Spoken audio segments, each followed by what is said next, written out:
Damn.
Okay.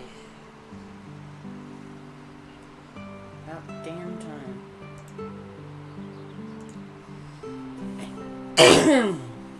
Hello, hello, hello, my little devil darlings. This is Penny, the angelic sweetheart here. And welcome back to Genshin Impact. Now, last time you're going to see what happened last time, because that was a lot. But part of what happened last time was that we explored the underwaters of Fontaine, and we're trying to open teleportation points.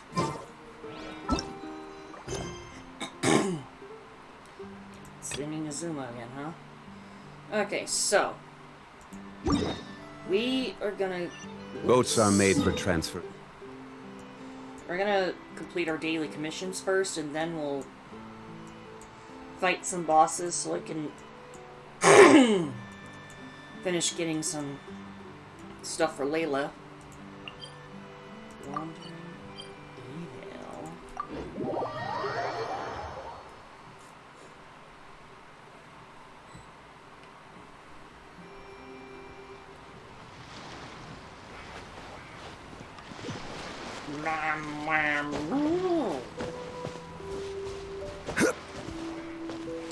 Electroculus. I know you're here somewhere.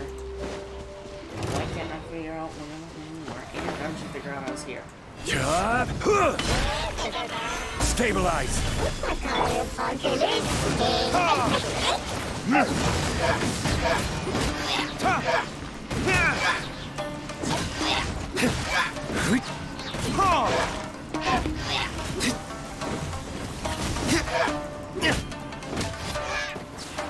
Then. Gather! Order guide you! Okay, well.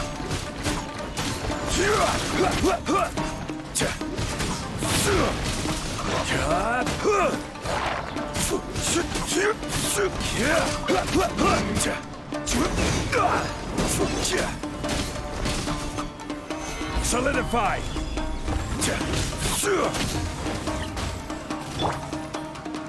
Come on, we can do it.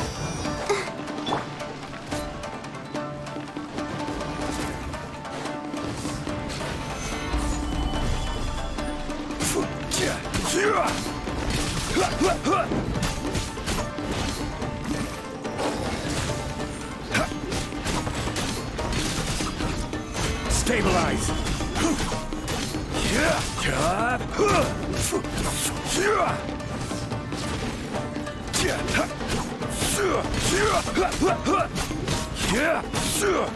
Solidify!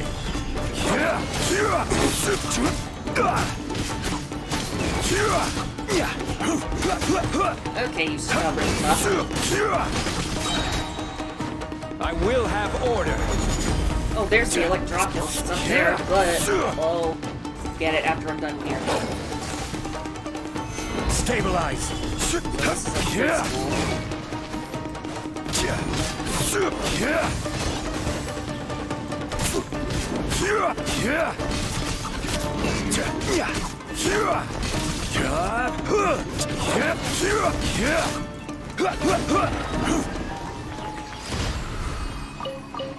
okay, got that. Finally found you, you shit fuck.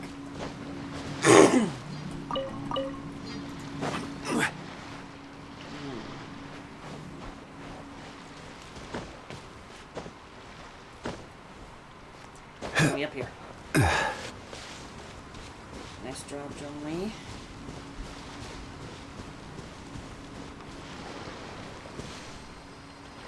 Okay, it better be charging or I'm gonna be mad. I'm talking about my phone. There we go. Got another Electroculus. Okay. What's this one? Impenetrable defense.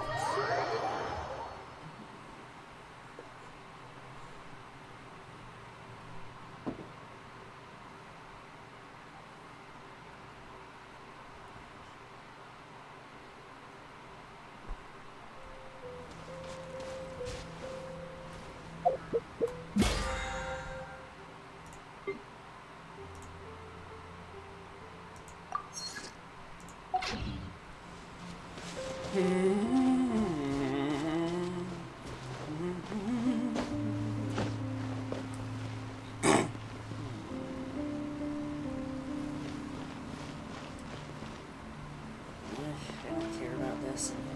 Ooh, look at the ghosts. Woo!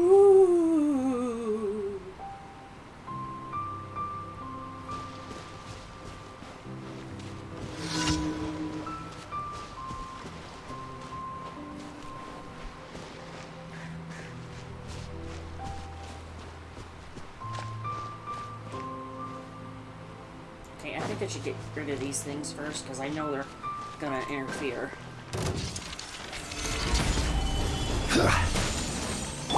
Illusion shattered!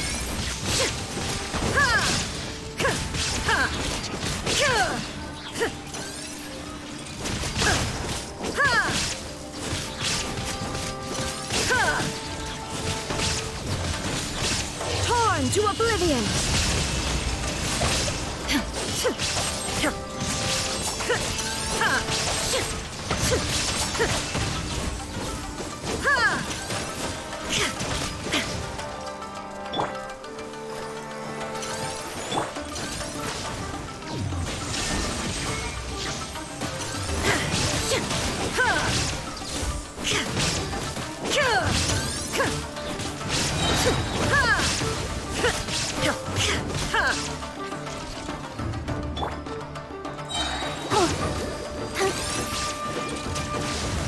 Ready, steady, go! This fish.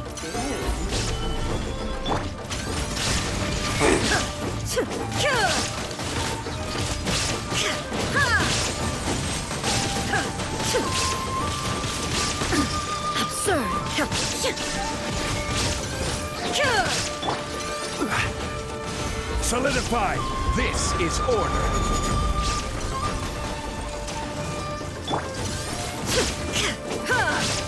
Now you shall perish!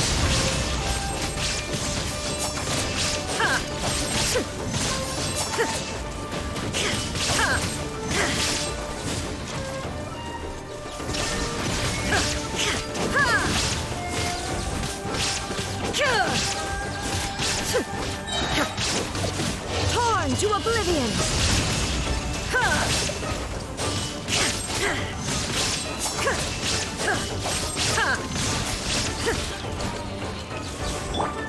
I'll protect us.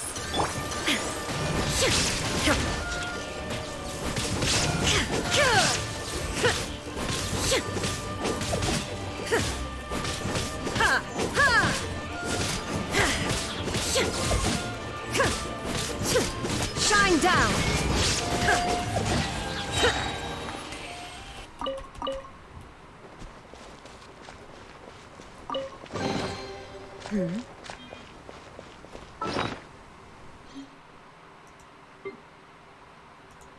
Wait, forgot about those.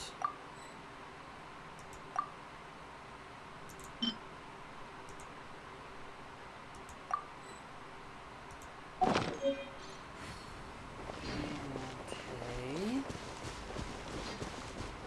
Now let's mission. Stabilize.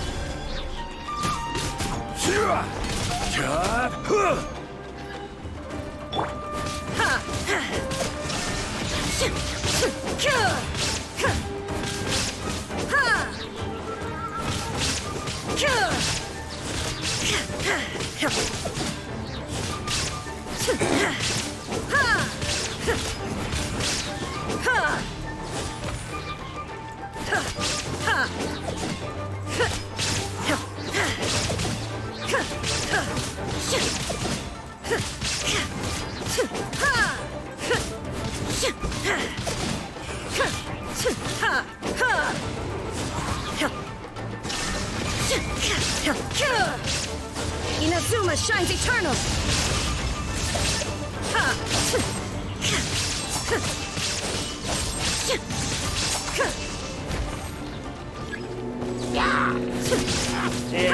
Really drove wide and scary.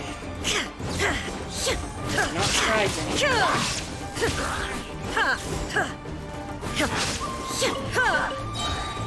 Okay, who's the... Oh, you're doing it. Okay.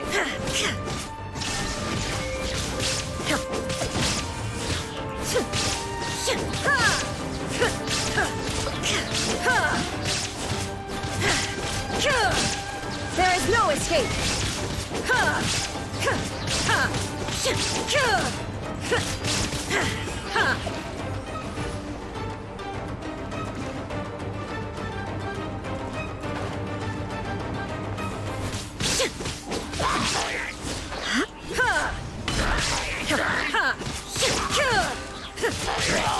Probably better to put them out of their misery than have them suffer anymore. It's kind of cruel to say... What the fuck is this? Oh, these things. Shit. Now you shall perish!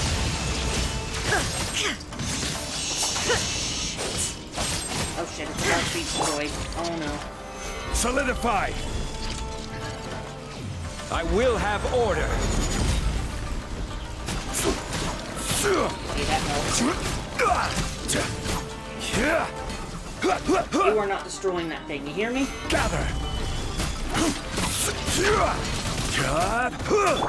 Shine down!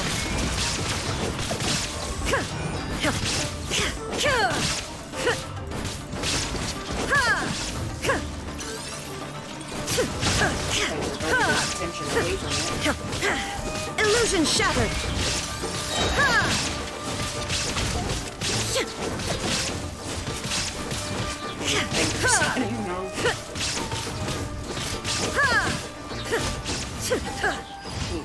Fingers got none.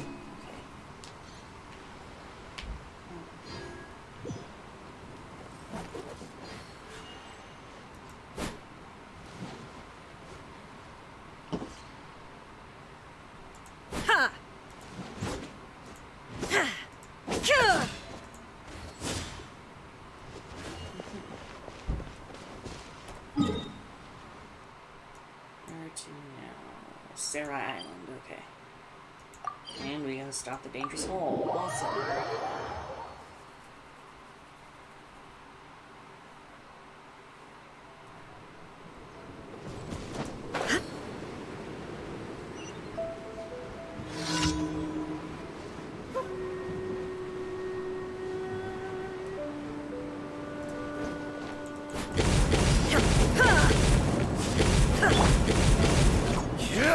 Solidify. Yeah, right.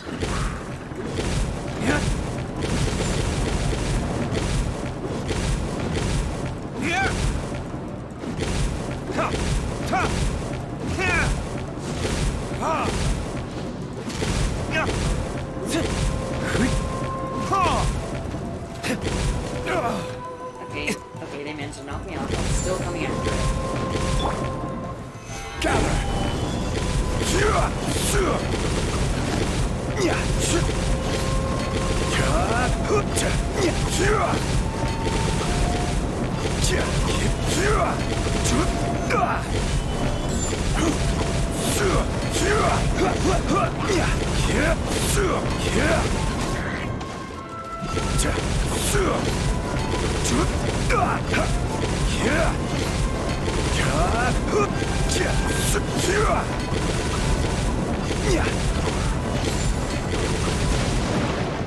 There we go.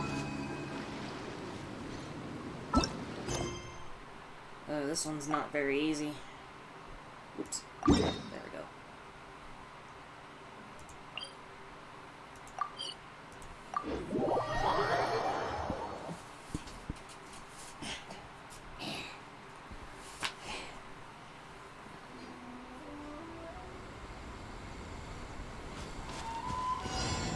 Oh, so it's a treasure hoarder camp. Of course.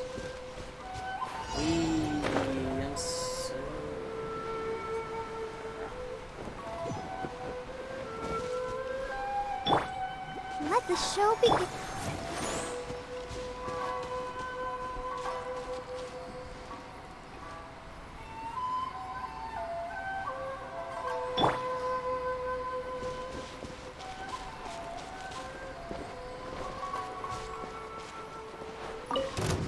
Yep, I knew it wasn't gonna be able to get away from it. Shine down! I knew it wasn't gonna be able to get away from it. Jab and cross. Stabilize. Fuck you.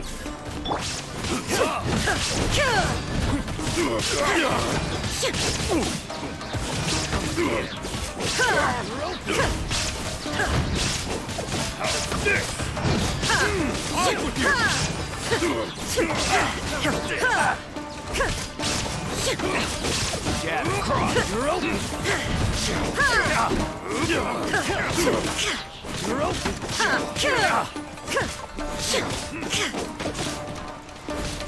There is no escape! Solidify.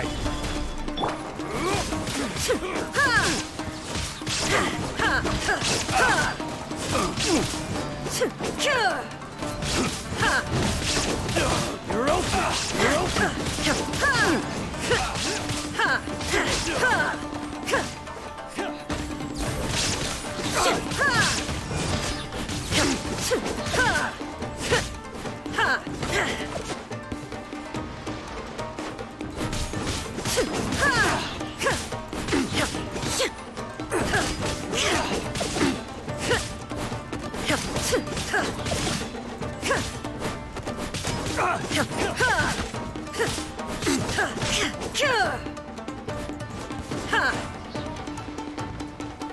You're open.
All the world holds dear.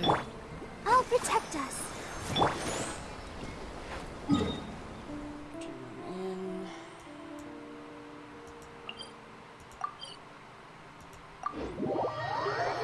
Let's go fight some cryo enemies.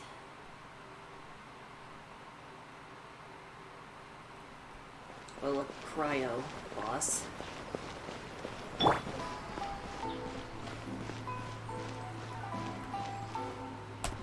Ad Astra at... Blah blah blah blah blah blah blah blah. Thank you for Don't give a fuck. Okay. Let's go fight the cryo hypostasis, and then we'll fight the cryo regicide. Because why not?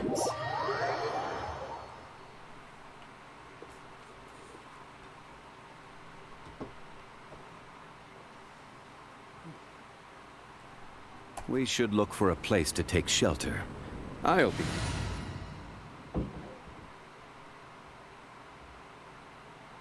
I need an archer for this. So. Give me a moment to compose myself.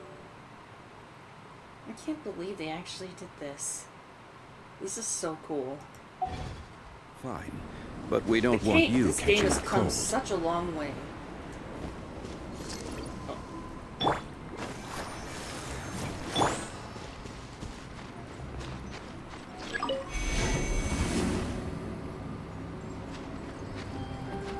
I know that. That's exactly why. I'm doing something about it.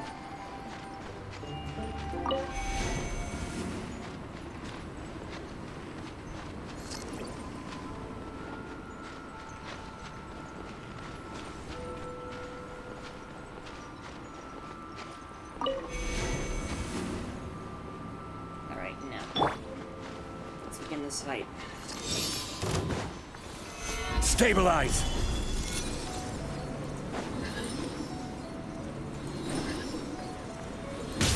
Oh, dang. Got me.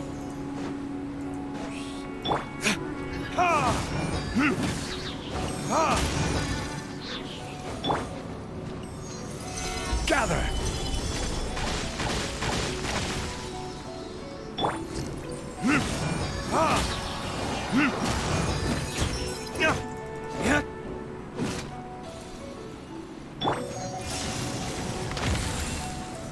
Stabilize! Burn! Okay, that was sort of an accident, but okay. Wait. I'm getting cold. Oh, there we go. There we go. Whoop.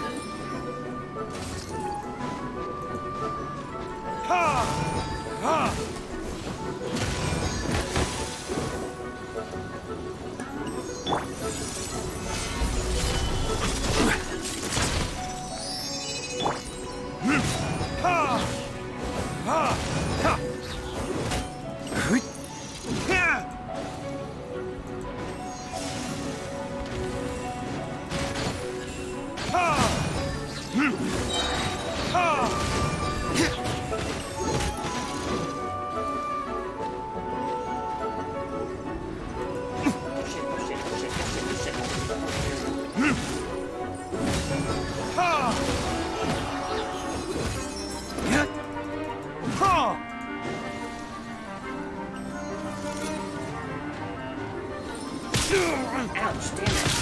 Ow. That hurt. La la la la. It's really not that hard to dodge that thing.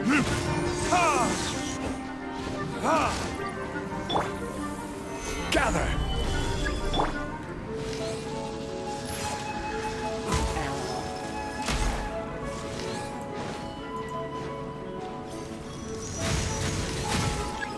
Yeah.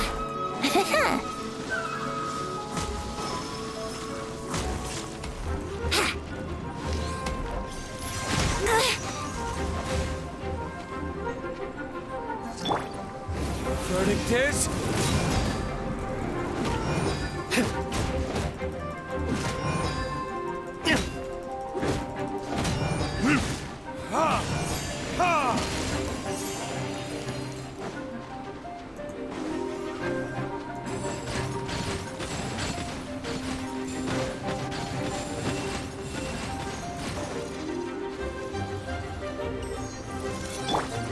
Let's dance.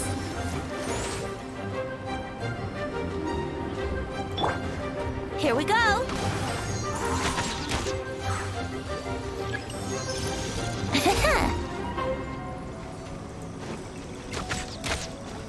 Yeah, yeah.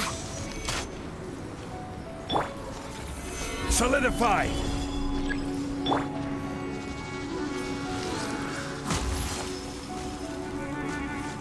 Yeah.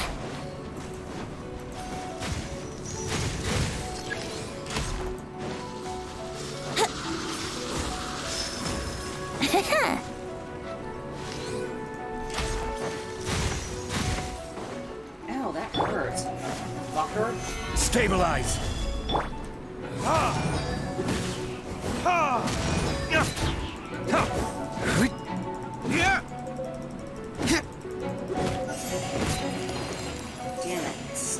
so close yet still so far.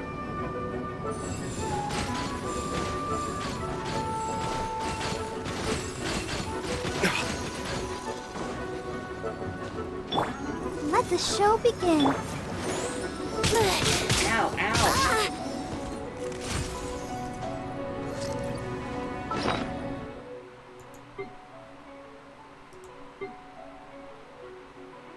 Huh. It's not gonna do much good though.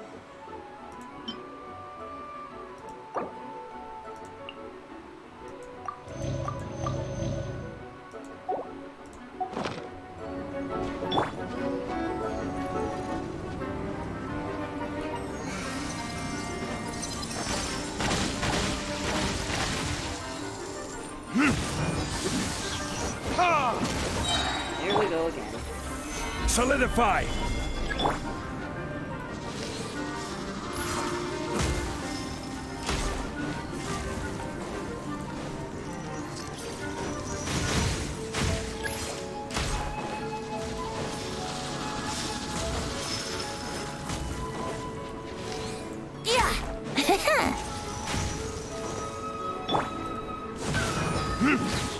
Ha!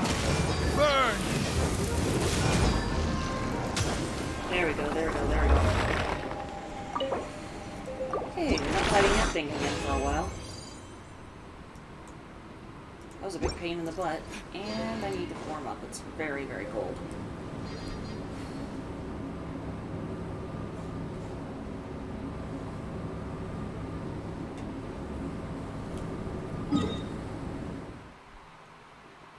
Not fighting that thing again for a while. That was a pain.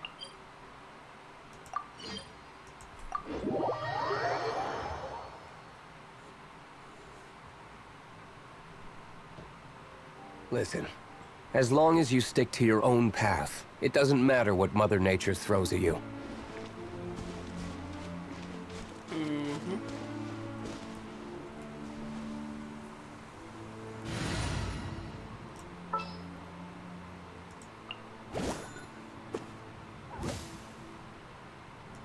Just sharpen my spear. Aww. Even Guoba stays with her. That's so cute. Oh my gosh.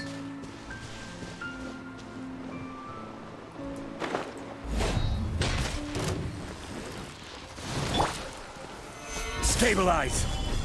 Out of the frying pan, into the fire.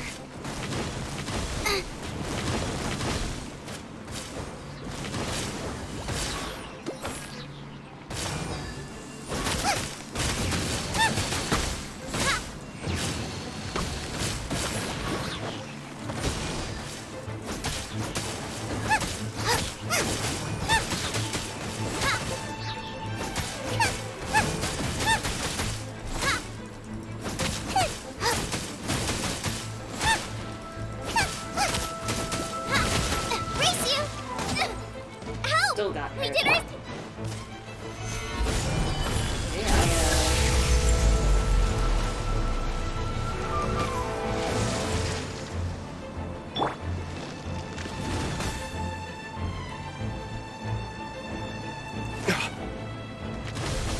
Ha!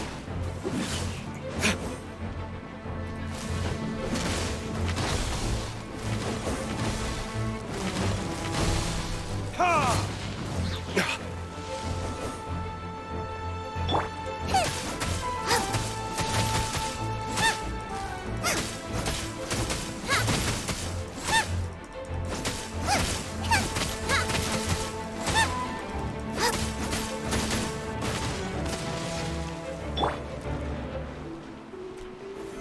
Solidify! Let's dance.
still close to get hit.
Out of the frying pan, into the fire!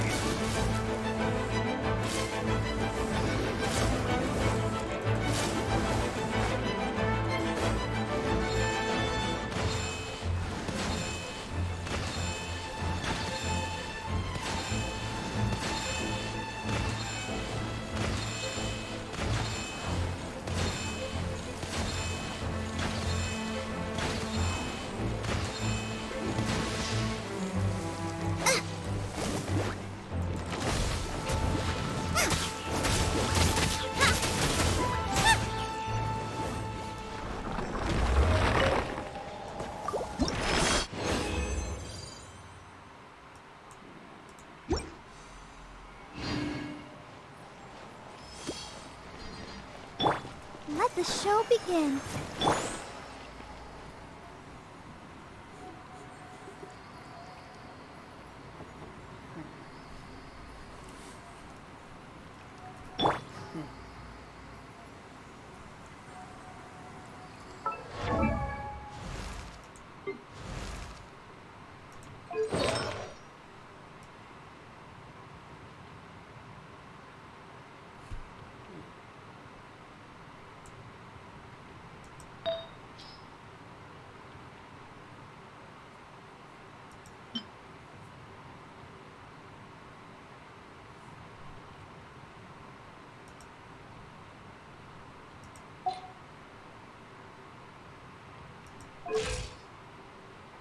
Am I?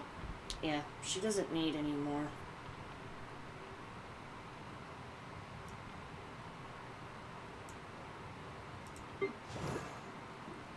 As for her...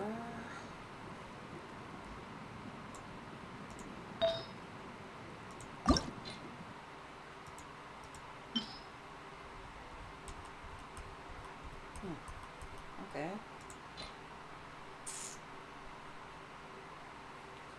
Okay, as much as I want to save my moral. I don't want to waste it again.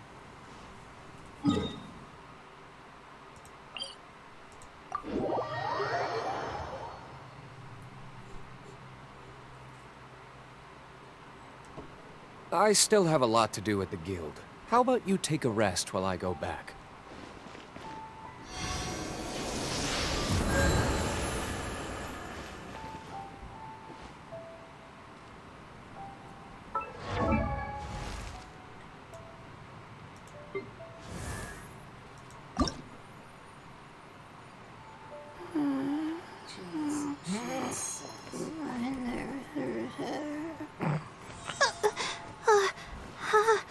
How did I do that?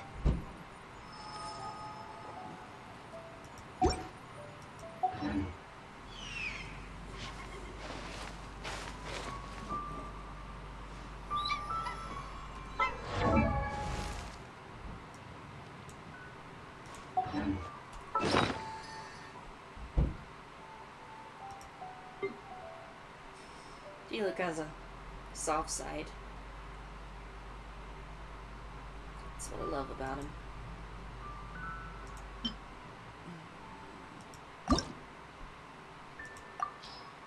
No, not fast equip. Fuck shit.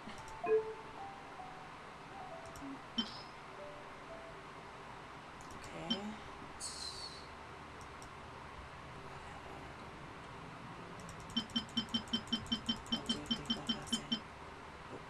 How many is that?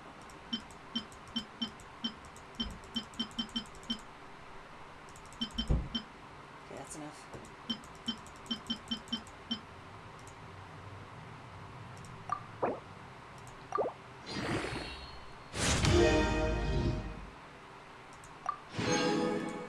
I do believe that this thing could be made into... This would be a great weapon to use.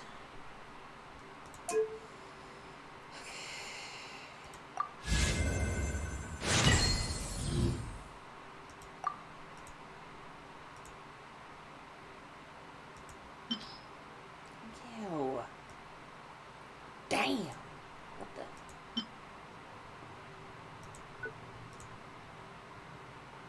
Hold up.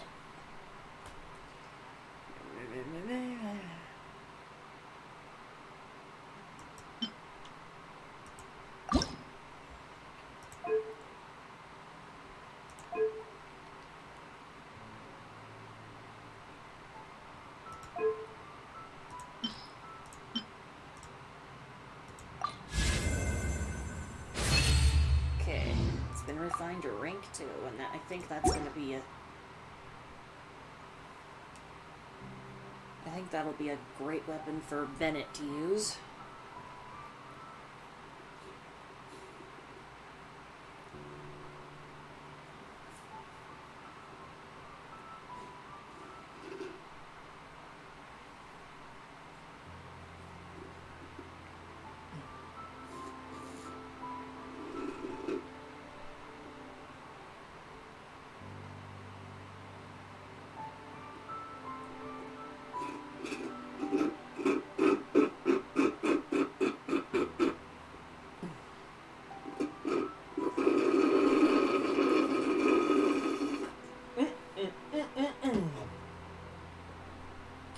That was delicious.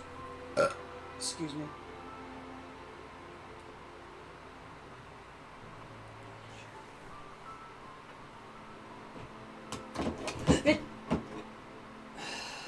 Motherfucker. On my floor, of course.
Stabilize!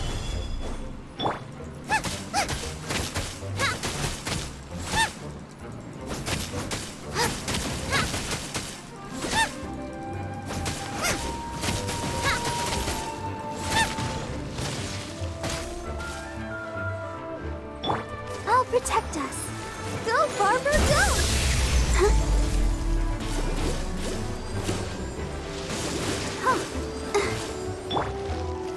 Gather!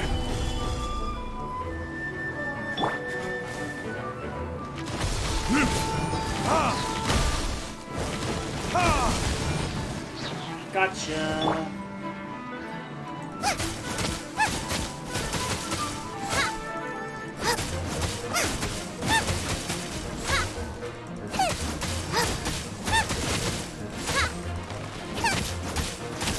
Race you!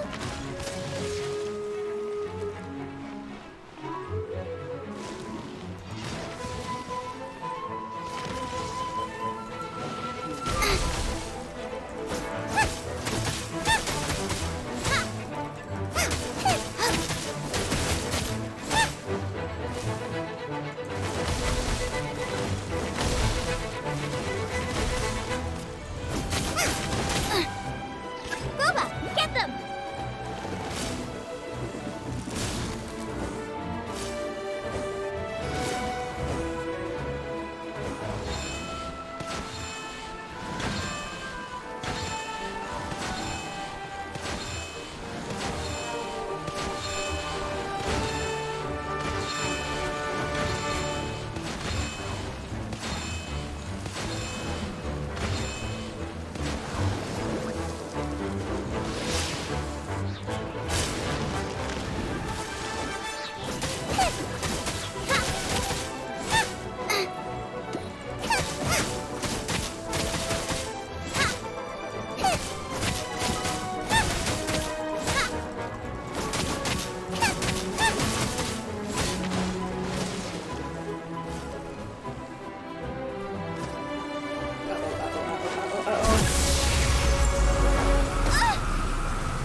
Help!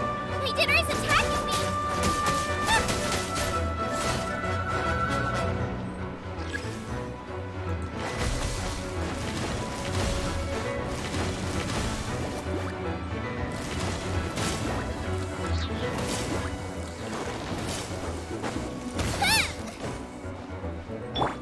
Ready, steady, go! Race you! Out of the frying pan, into the fire!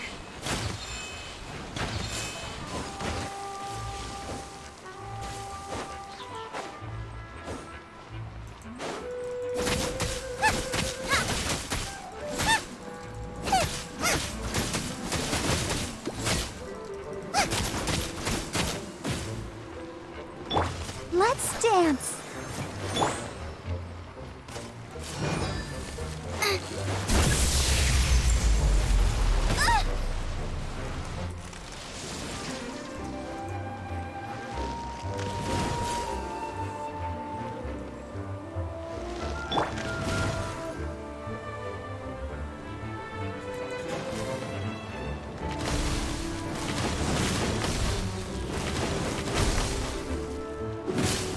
Ha!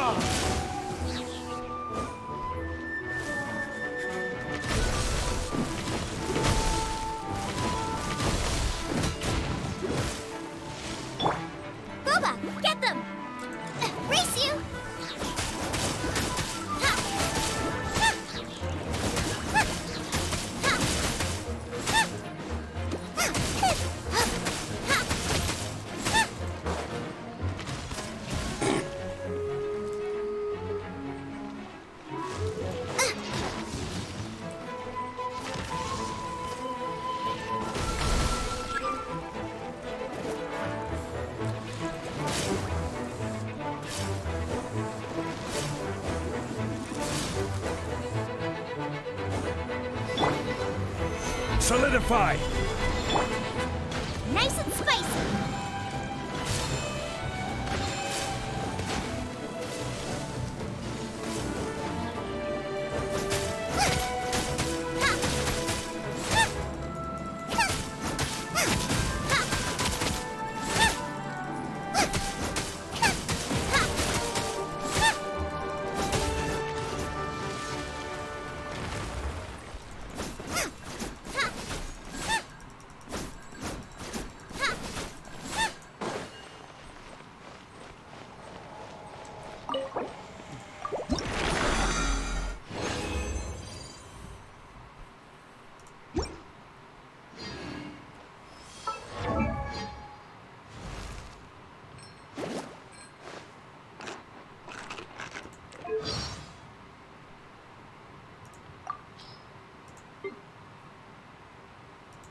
Boba, get them! Nice and spicy. Out of the frying pan, into the fire. Hey-ya! You're toast! Eat this! Race you! Now I got stomach cramps. Open sesame! Oh, now I'm hungry. What a bountiful harvest! None of this will go to waste. No ingredients for me today. Ow! Now I'm really in a pickle. Take a snack break. Scramble! Dinner's gonna burn. Water. No, did I ruin everything? Don't hit me! Help! My dinner is attacking me! That really hurt! I'll bring my seasonings. Just sharpen my spear. I can't wait any longer.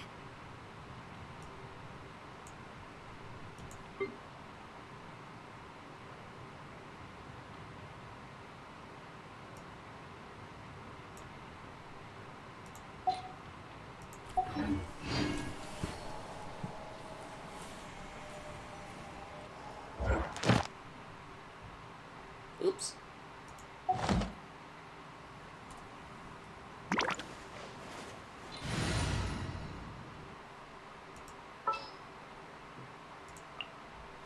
The campaign begins.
Today's recommendation is the steak.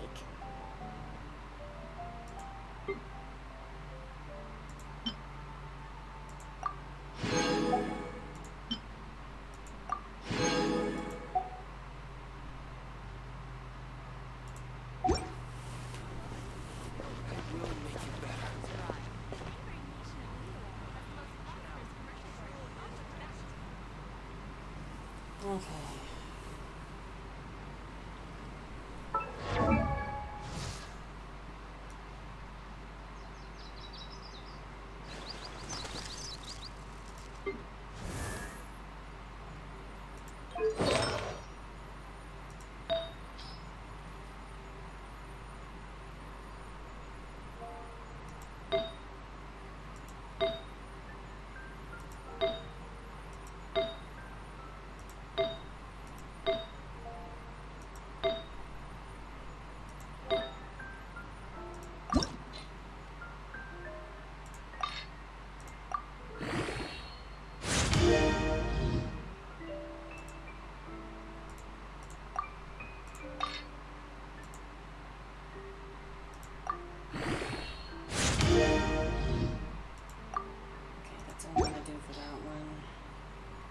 Said I wasn't gonna waste my more up, but I have to.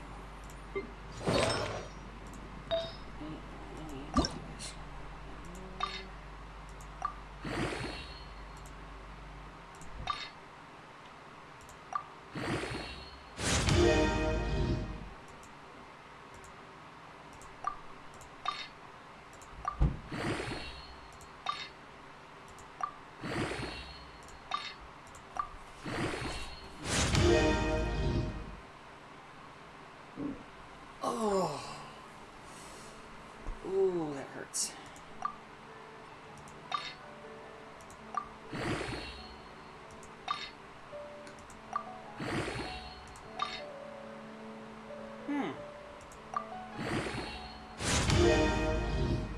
Forgot about that. Oh, so that was it, huh? Really?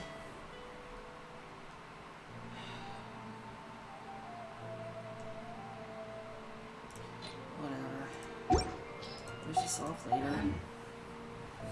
Let's just go back to the Fontaines and do this quest.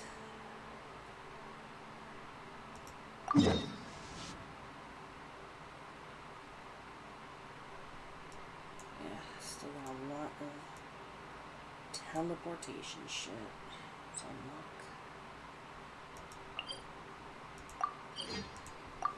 I sort of worked hard on doing that last night.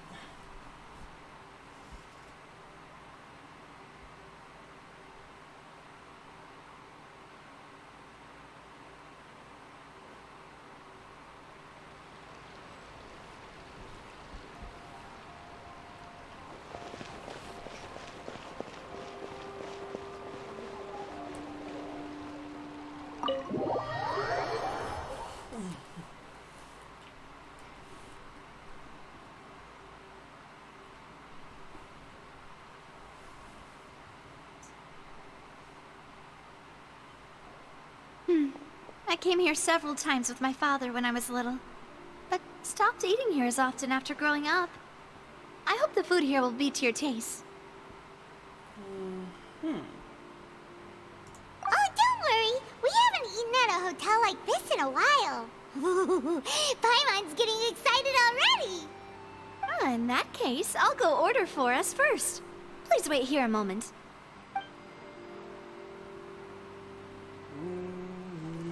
Ooh, everything looks so good. People in Fontaine sure know how to enjoy life. Why, of course. Go ahead, try whatever you like. If the food's good, I'll make a group reservation for the rest of Spina di Rosula next time. And if it's not? Well, then I'll still bring everyone. Albeit with only one dish per table. You, sure have your own way of doing things. Oh, we called this a farewell meal, but we could also treat it like a victory feast, right? We did just win that case after all. Oh, true. Very true. In that case, boss, we'll have another 2 dishes. Huh? Paimon didn't mean that you had to order even more food.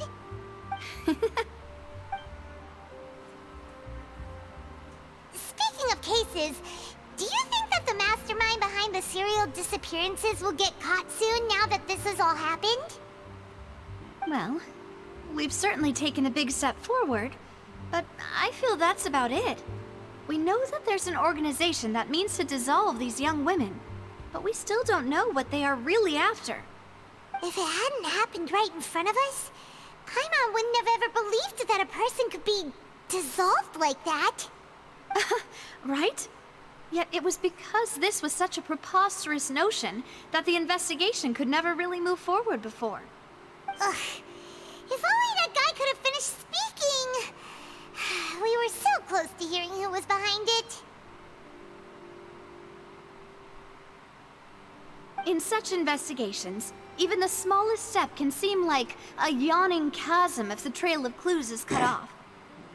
To be honest, I don't have high hopes for any follow-up that the authorities might conduct. It's not that I don't have faith in their ability, it's just that a different perspective is required in some matters. It's easy to guard against and deceive a single narrow perspective, A shift in thinking is required at such times in order to produce a breakthrough. Which is exactly why the Spina di Rosula exists. Those highfalutin folk are not all-knowing. That's why we exist. To seep into the cracks where filth falls through. Where their watch fails them. That's the kind of problems we solve. Seems Paimon thought things were simpler than they actually are. It's all right. Well, this was supposed to be a farewell meal, so I doubt you have further interest in this business, right? Let's talk about something else. Like, what are your future plans?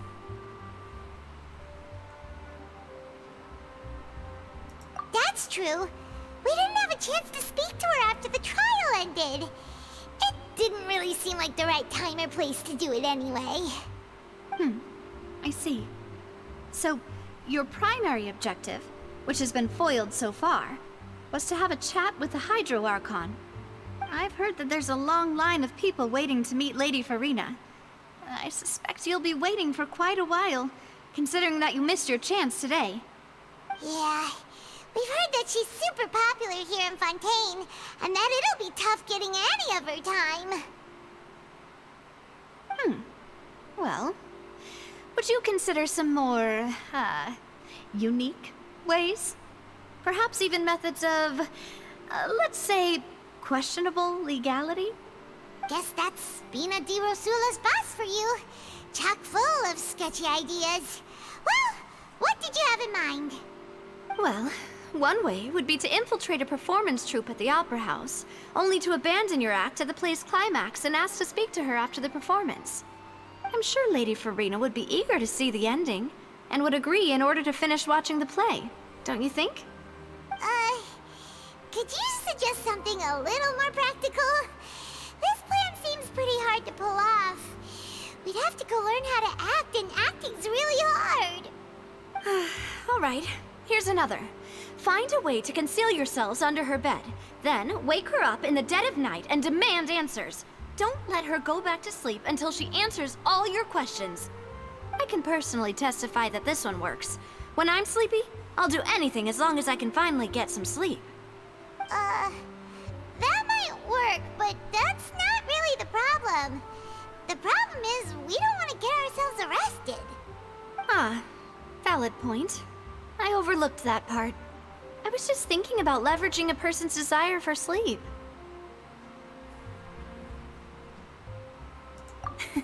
All right, no more joking around.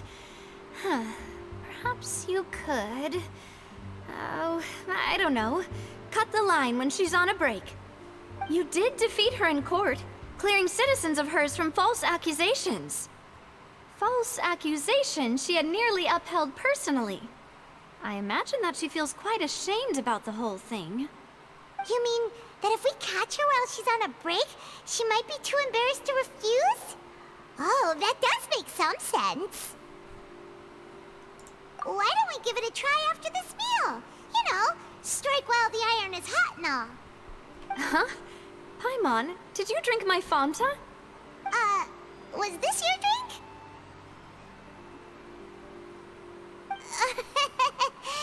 Sorry about that.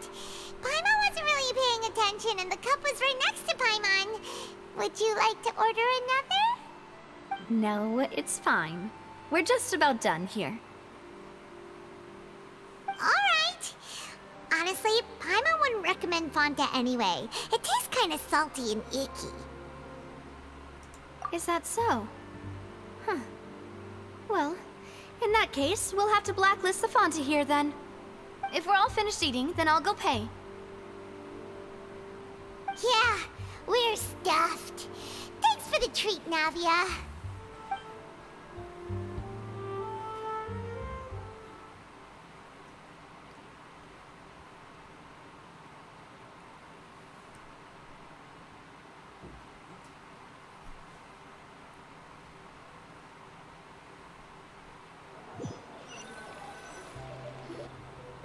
Oh, so full. Paimon can barely float anymore. Nah, that would be so... normal. You know, like you.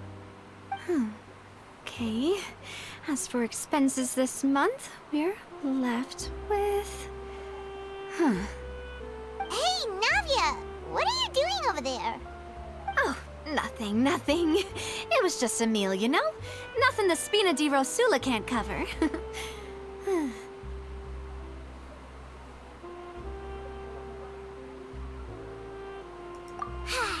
Let's get ready to try to meet the Hydro Archon again. Bye, Navia! So this is goodbye, huh? Well, if you do encounter any other trouble in Fontaine, you're always welcome to contact the Spina di Rosula. I'll give your requests the highest priority. In any case, I wish you smooth sailing. I'll see you again, partner. See ya!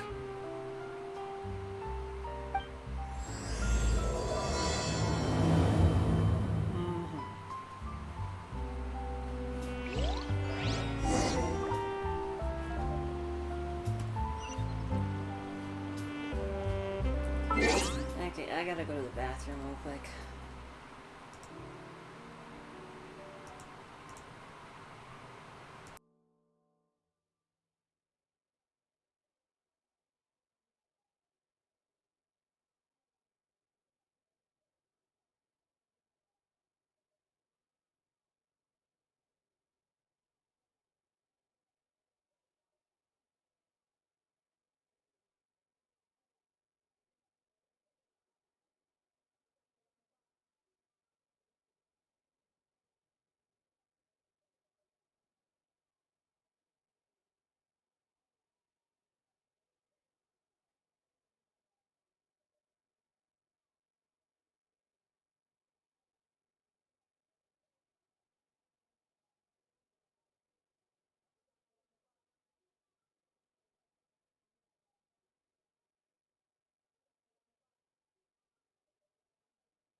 Alrighty, I'm back.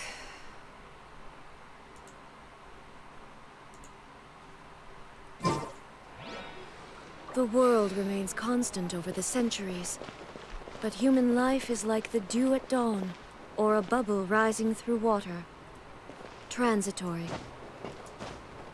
Nope, can't. Okay, I am gonna learn to get around here.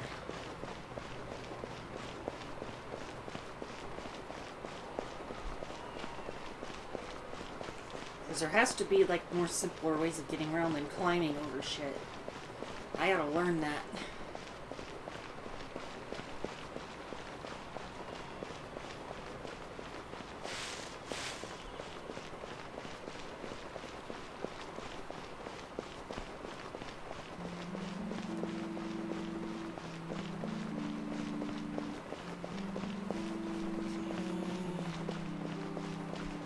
Oh.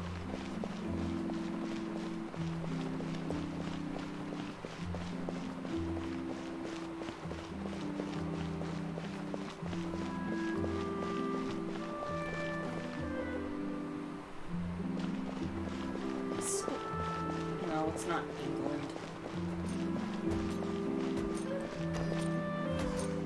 There's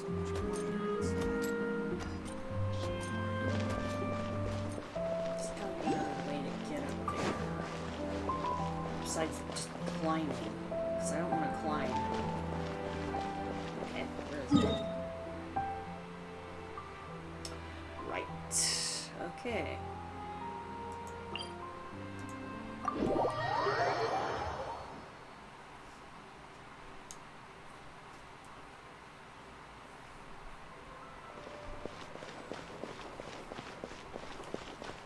She seems to enjoy pointing false accusations, the Archon.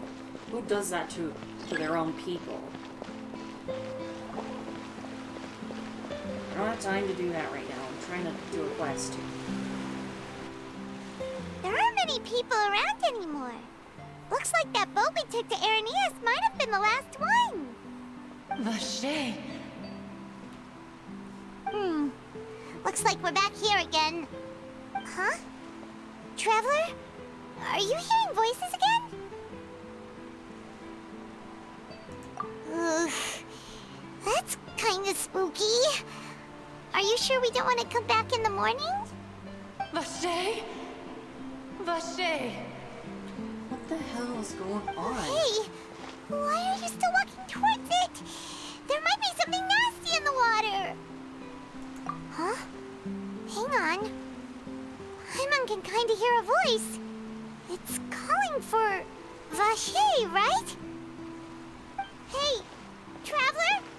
Stop walking! Come on, wake up! What's going on?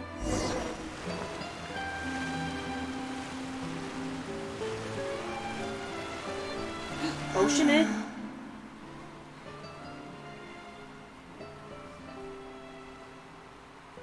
Vache. Are you my dear Vache? No, wait. You seem to be someone else. Do you know Vache? Do you know where my love is? Wait. Who am I? I'm very sorry. I fear I do not know. My memories feel like they have been washed away like a flood.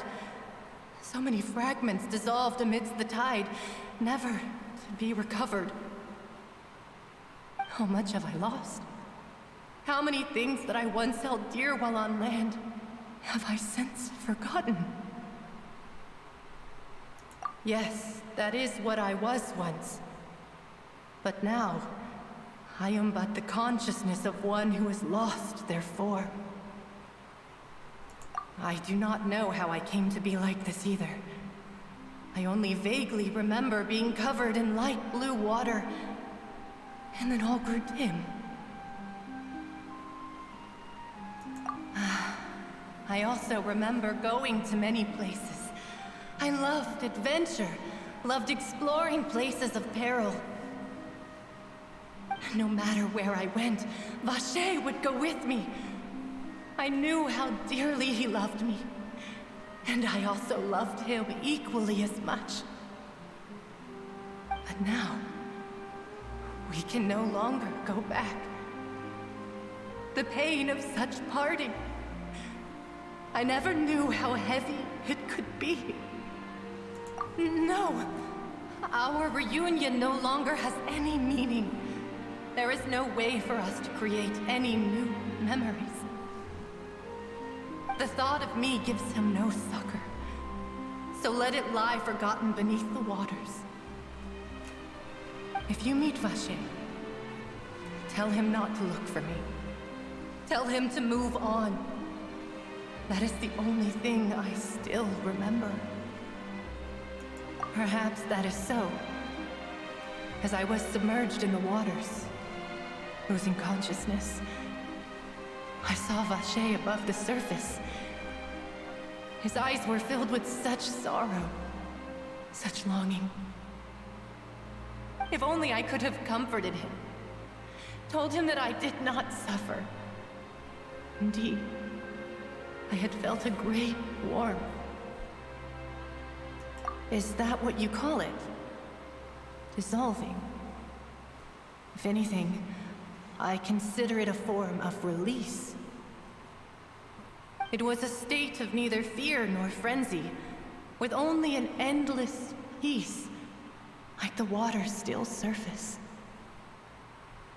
I could also liken it to being a thirsty person who drinks water for the first time, and only then sees how they have lived for so long in a world of endless want and anxiety.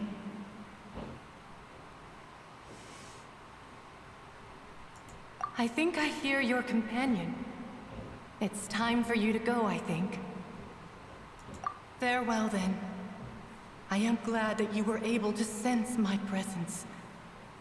Remember, if you see Vache, tell him not to seek me out any longer.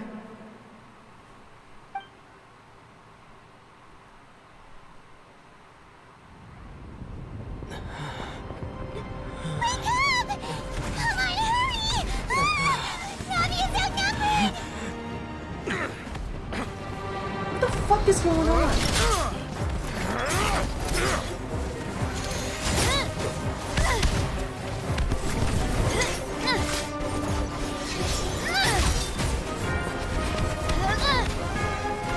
Demoiselle, look out!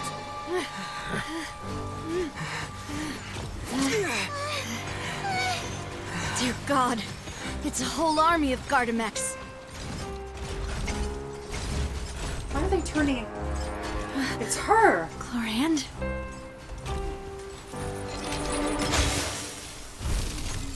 Oh, she's helping?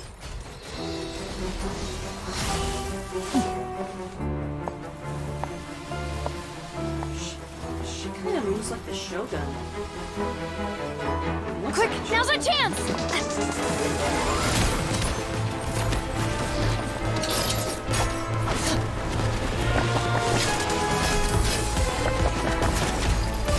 Why are they attacking us?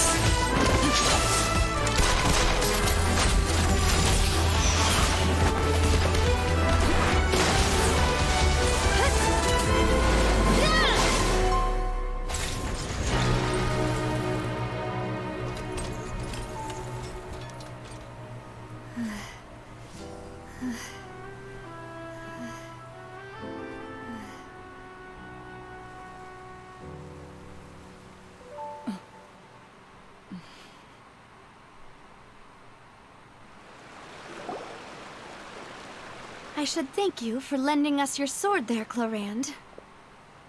But before I do so, could you explain how you managed to show up here? I followed you. It seemed to me that danger has followed you more closely as of late. I believe that following someone without their knowledge is actually called stalking, is it not? Mr. Callus's last wish was for me to ensure your safety, and I will not betray his trust. He would do the same, were he alive today. Do not speak of my father!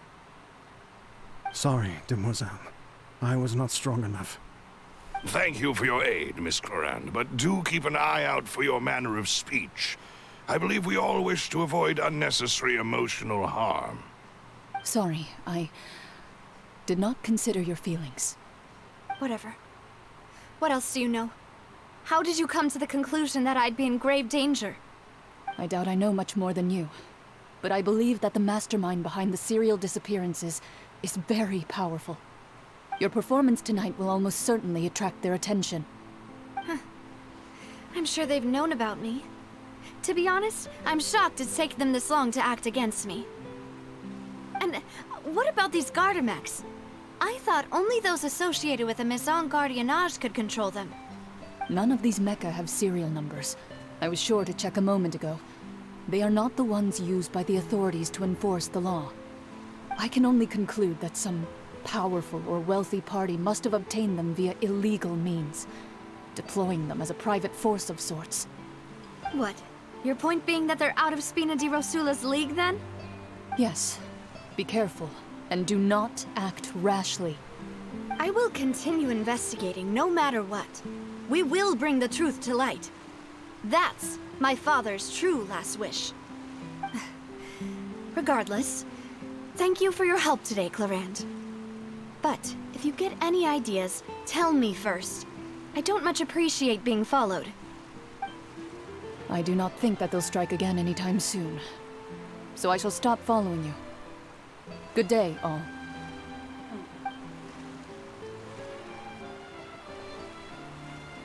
Right. I suppose that's the best news we've gotten today.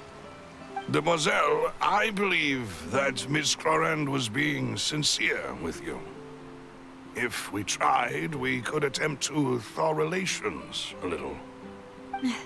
I know, she's... Oh,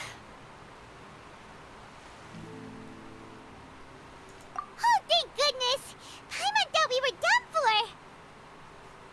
Those Gardamex came out of nowhere while you were unconscious, and Nadia and her gang saved us!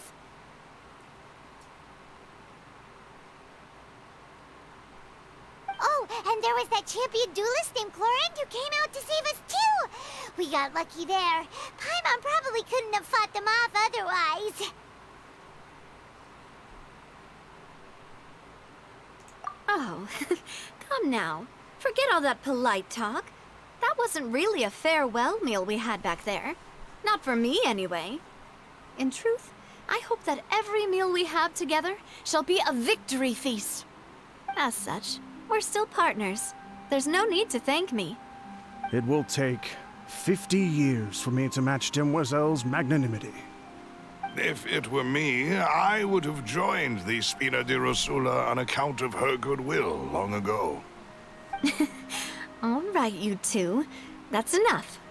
Actually, Navia, how did you know that we were in danger? You sure did show up in the nick of time. Well, to be honest, you're the one who tipped us off, Paimon. Huh? Really? Paimon contributed somehow? Ooh, Paimon's even more amazing than she thought! Yes, all thanks to you grabbing my drink by mistake. How did that help? After we parted ways, I was on the way back to one of our bases when I suddenly thought of what you said. That the Fanta tasted kind of salty and icky. Fanta only comes in sweet flavors, so how could it have tasted salty? The color of the drink, if I recall, had also been a bit off. So the Fanta had been spiked with water from the primordial sea? Yes. So, if you hadn't drunk that cup for me...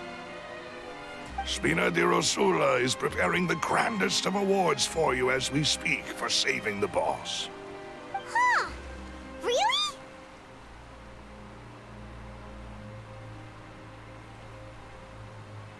I sent people to Hotel de Boer to investigate, but whoever did this left no trace at all. That's when I figured out that you might be in danger, and hurried here as quickly as I could. But why would they go after us too? All we did was defend Linny in court and help clear his name. Ugh, now we're caught up in this mess too, aren't we? Well, you did foil a plan that they were probably pretty proud of, and almost got their name in the process. Speaking of which, did anything strange happen when you drank the primordial seawater? it can't be a coincidence that the traveler fainted just now. He said that he heard that voice calling for Vache again. Oh, and this time Paimon heard it too, but it was real faint. Does this situation have to do with the primordial seawater then?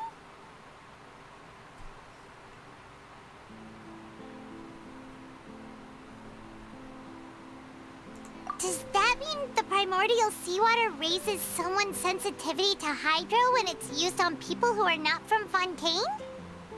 That doesn't sound like too much of a bad thing, to be honest. New intel? While you were out cold? Well, let's hear it, shall we?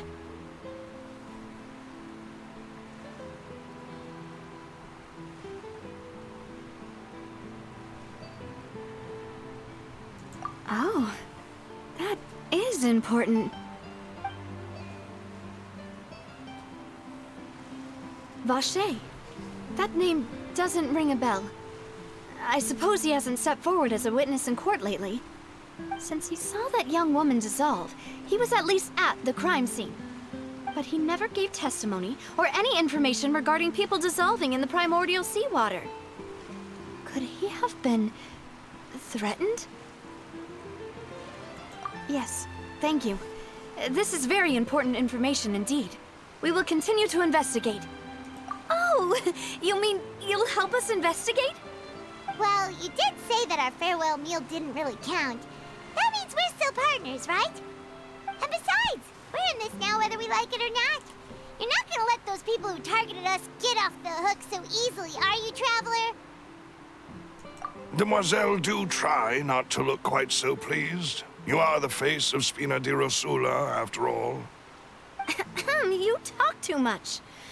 Well, in that case, let's head back to one of our bases, shall we? I'll arrange accommodations for you.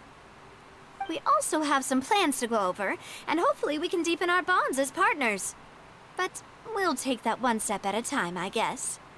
Don't worry, you two. With us around, our base is definitely secure.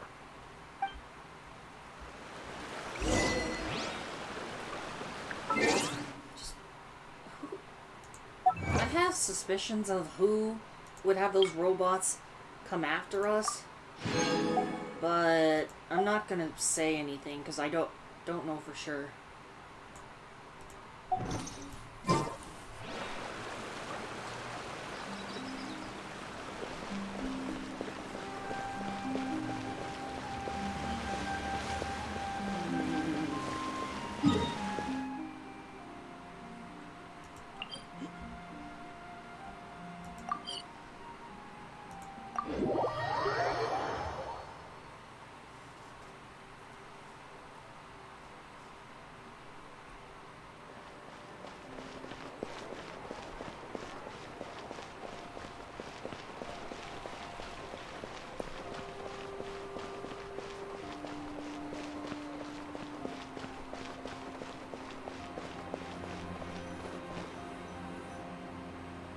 It's right up ahead, but let's make sure we weren't followed first.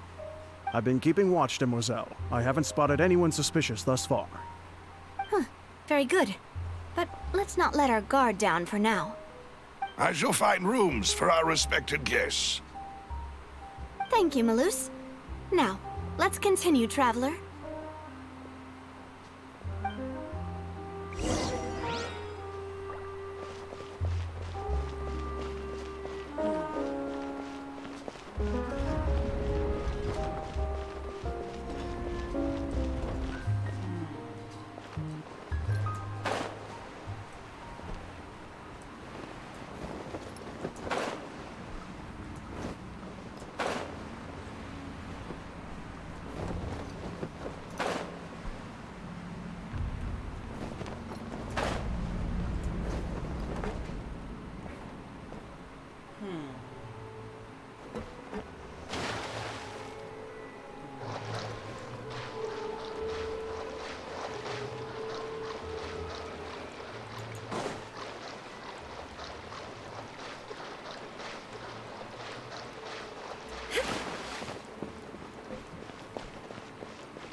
There it is.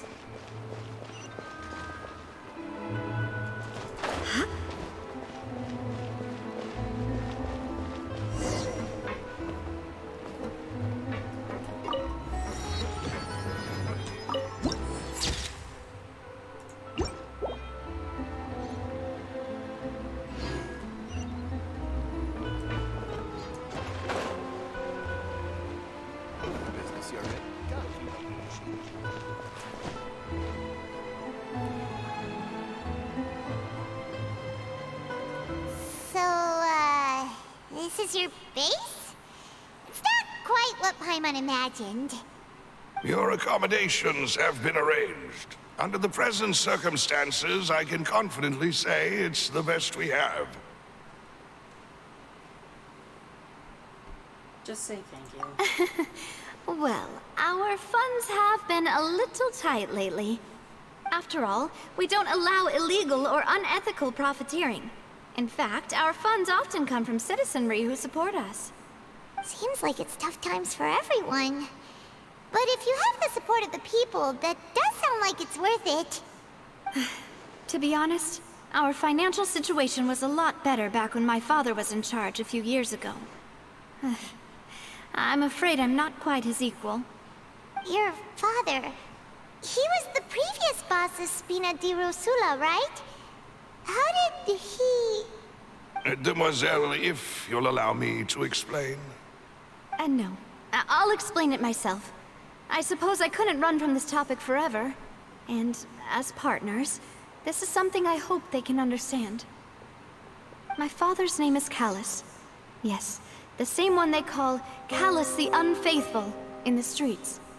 3 years ago, he was accused of murdering his own friend. But he chose a duel to defend his honor, instead of standing trial. He died in the duelist's ring. Oh no. But I do not believe my father was a murderer. I'm sure he was set up. At the time, I believed that if he only stood trial and was duly investigated, something amiss would crop up and prove his innocence. But strangely, he not only requested the duel himself, but rumor has it that even after being seriously injured, to the point where he could be deemed as having lost the duel, he refused to surrender, determined to die in the arena. 3 years later, I still don't understand why he did that. How could he protect his honor if he's dead? If anything, he gave up his chance to defend himself. The closest piece of info I have is that my father had been investigating the serial disappearances case at the time of his death.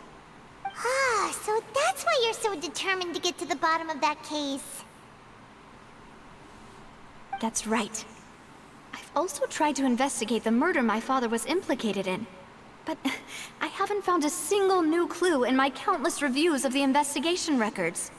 However, I believe that if the murder case is related to those behind the disappearances, they must know something. I must know what really happened. Was my father coerced? Framed? Even if he really did kill his friend, I must get to the truth. If only he'd been more open with me when he was still alive. He even hid the fact that my mother died due to complications when giving birth to me. And now, here I am investigating his death. You really are a handful, aren't you, Papa?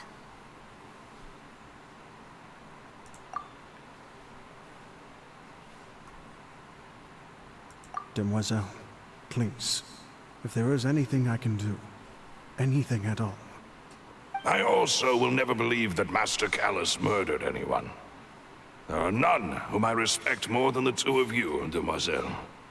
Master Callus did so much good in life, yet all it took was one murder case for him to be dubbed Callus the Unfaithful. Even our supporters decreased greatly due to that incident, hence our strained finances at present. Wait, if Callus was such a good man, wouldn't people at least be a little suspicious when he was accused? No. Perhaps people just revel in that kind of drama. It's not something exclusive to people from Fontaine, really. Everyone's like that. People love watching the evil turn over a new leaf, but they also enjoy watching good people fall into an abyss from one slip-up just as much. But how could... Never mind. If Callus was really falsely accused, we have to find the truth. He didn't deserve to have that happen to him. There is one other thing. Master Callus's opponent in the duel was Ms. Clorand.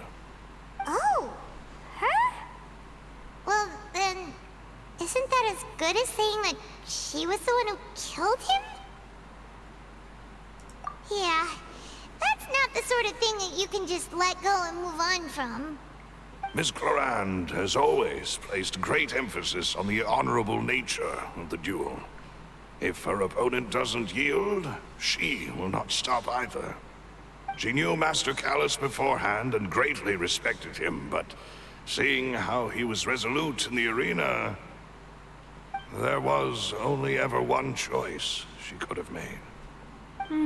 It's not that I don't understand her at all, but I just can't deal with this yet. Don't worry, Navia. Paimon knows how you feel. You don't have to force yourself to do that. Afterward, Ms. Clorand told us that at the start of the duel, Master Callus requested that she ensure Demoiselle Navia's safety.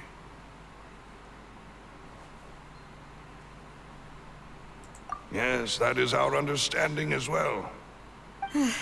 Oh, Papa. What madness drove you to ask the person who killed you to take care of me? All right, anyway, that's the information I wanted to share with you. Even if it did sound like I was just complaining towards the end. Thanks. You two should go and rest.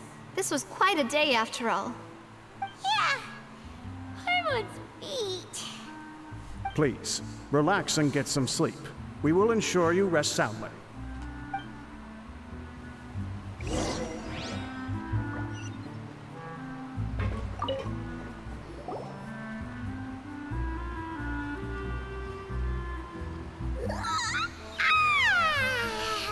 Paimon slept so well. This place feels almost too safe. Huh? Navia? Where did the other two go? I sent them back to Poisson. It's Spina de Rosula's place of origin, and where we have our headquarters. There's not much for them to do here at the moment. Paimon gets the feeling that you're just trying to get them off your back. But never mind that. When did you get back? Were you waiting here the whole time? No, I just returned after going out for a while. I did some investigating yesterday regarding the name Vache. Wait, so you didn't sleep at all? How could I after having such critical new evidence appear? Guess Paimon wasn't speaking for everyone just now, huh? Unfortunately, this name seems to have been wiped from existence. It doesn't seem to have a match anywhere. I suspect that those behind this have already taken steps to hinder an investigation from this angle. But that does prove that this Vache person is a key witness in the incident. Does that mean we're too late, though? No. There is one ray of hope. One place in Fontaine that they would find almost impossible to threaten, no matter how much they wanted to. And that is the archives kept by Chief Justice Neuvillette, a place where detailed files on all the cases in recent years are kept. If the Oceanette you met is one of the young women who went missing recently, we should be able to find some related information there. So Neuvillette maintains an archive of case files? Whew. Guess that's the hard-working Chief Justice for you. In that case, let's go talk to him, shall we? Aren't you coming along, Navia? Did you get tired? No, it's nothing. Let's go see the Honorable Chief Justice.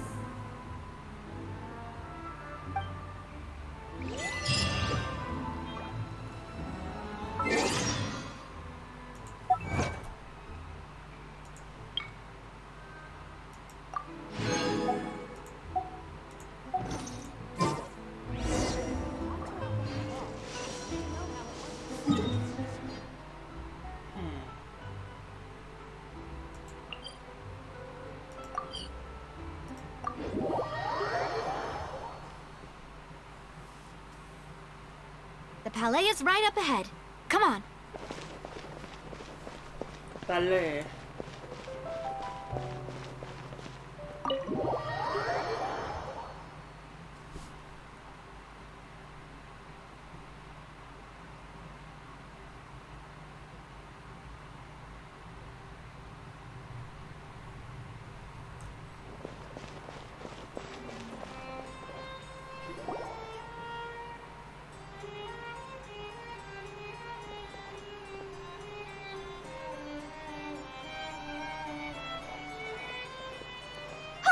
Please state your business here. The Chief Justice is presently occupied with official matters.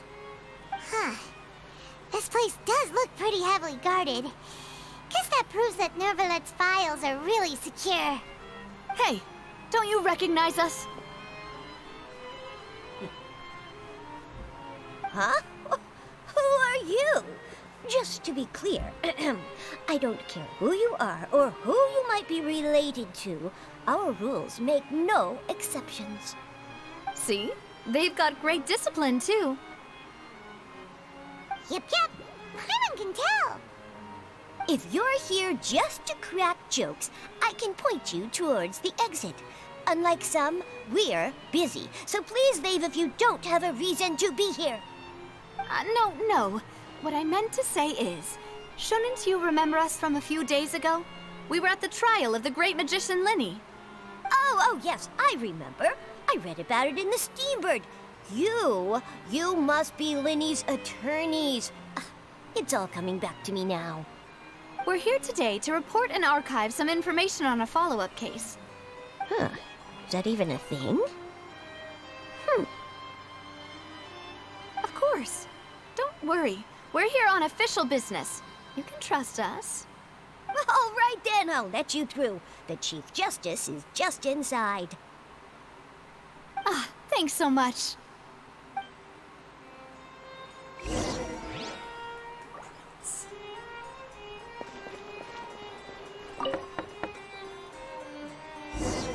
Please come in.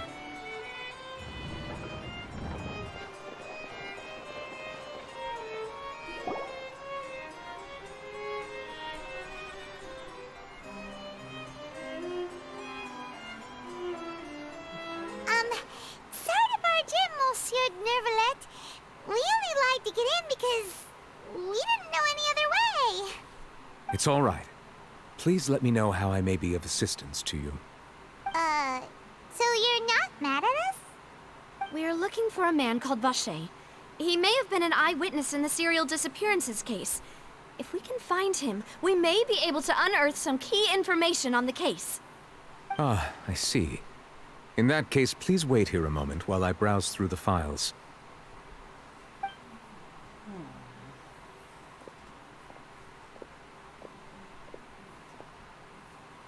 Who knew that Nervalet would be so easy to talk to?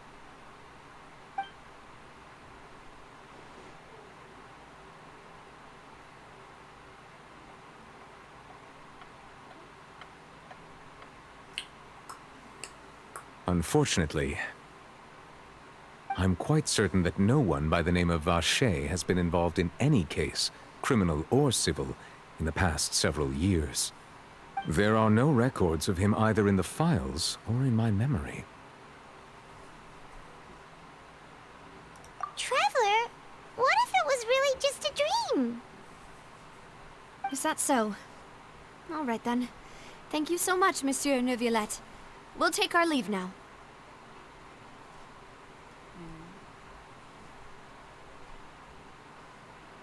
Ahem.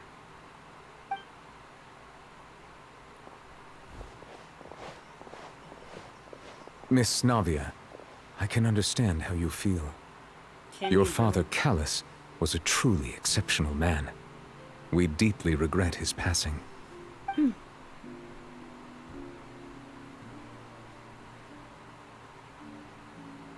And what are you trying to say, Monsieur Neuvillette?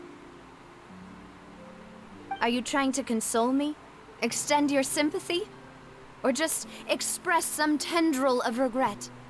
No. You are not trying to do any of that. I can hear it in your voice. There's no emotion behind your words. You only said those things because you felt like you should. I think it's French. It's just like last time. After my father took his place in the duelist ring, I pushed through the guards to talk to you as a last resort. You even told me then that you thought there was something fishy with the case, yet you still allowed the duel to go ahead. In your eyes, the value of a human life is nothing compared to those cold laws you hold so dear. If you truly regret my father's death, then why didn't you call a stop to the duel? Why didn't you give me the power to stop him from throwing his life away? Why did you just let him die, despised and hated by all? Everything was hanging on a thread at that moment. Just the tiniest effort could have changed everything. There are still so many things I never got to tell him. So many questions he still owes me answers to. If you really have no heart, then just look me in the eyes. I, Navia, will show you the true meaning of regret. I'm sorry, Miss Navia. You and my father are truly alike. You keep all kinds of things in your heart and never say a word to anyone. It's not so much that you can't feel, but that you would never express anything. Oh well. In any case, everyone already knows full well the apathy of the Chief Justice. My apologies for taking my emotions out on you, Monsieur Chief Justice. Let's go, Traveler and Paimon.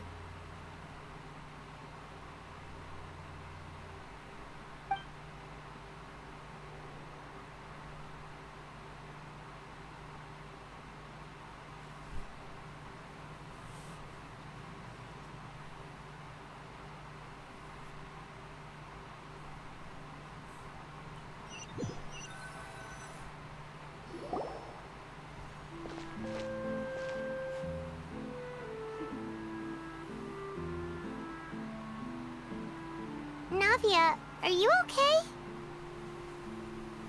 I'm fine. Rain. It's raining. You're right. Wasn't it still sunny when we went into the building? And there shouldn't be any active trials today. How strange. Now that I think of it, on the day my father was convicted of murder, it was also raining. What is it? Did you think of something?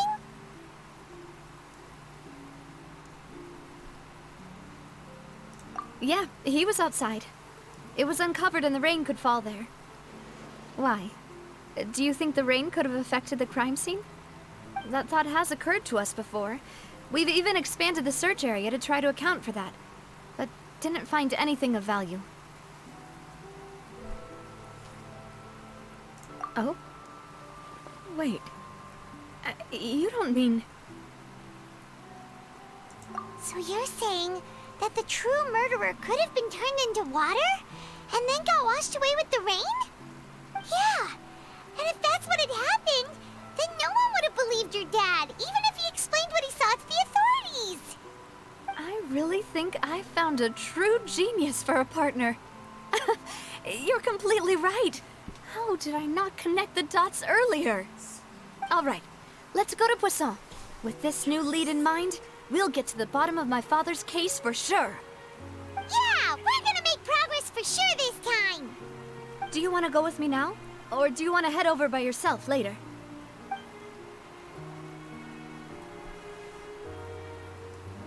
Great, let's go then.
There's no need to be so surprised.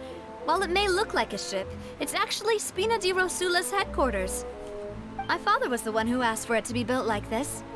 Perhaps our taste in exterior design is the only thing we occasionally had in common. A gigantic and glamorous ship embodies discovery, opportunity, ambition, and conquest. It symbolizes Spina di Rosula's bright and limitless future.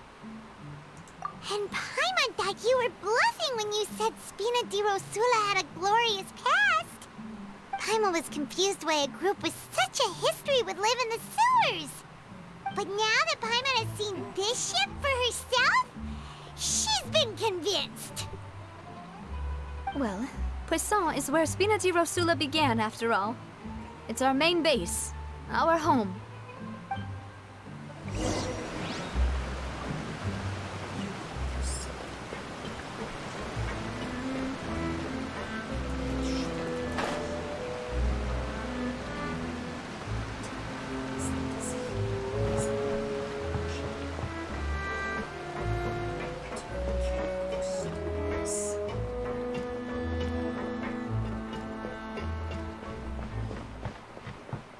Trust I already forgot how to pronounce his name. Monsieur blah, blah, blah. I'm starting to think that maybe this is a Genshin Impact version of probably France, because it sounds, when you say Monsieur, that sounds like French. Weed.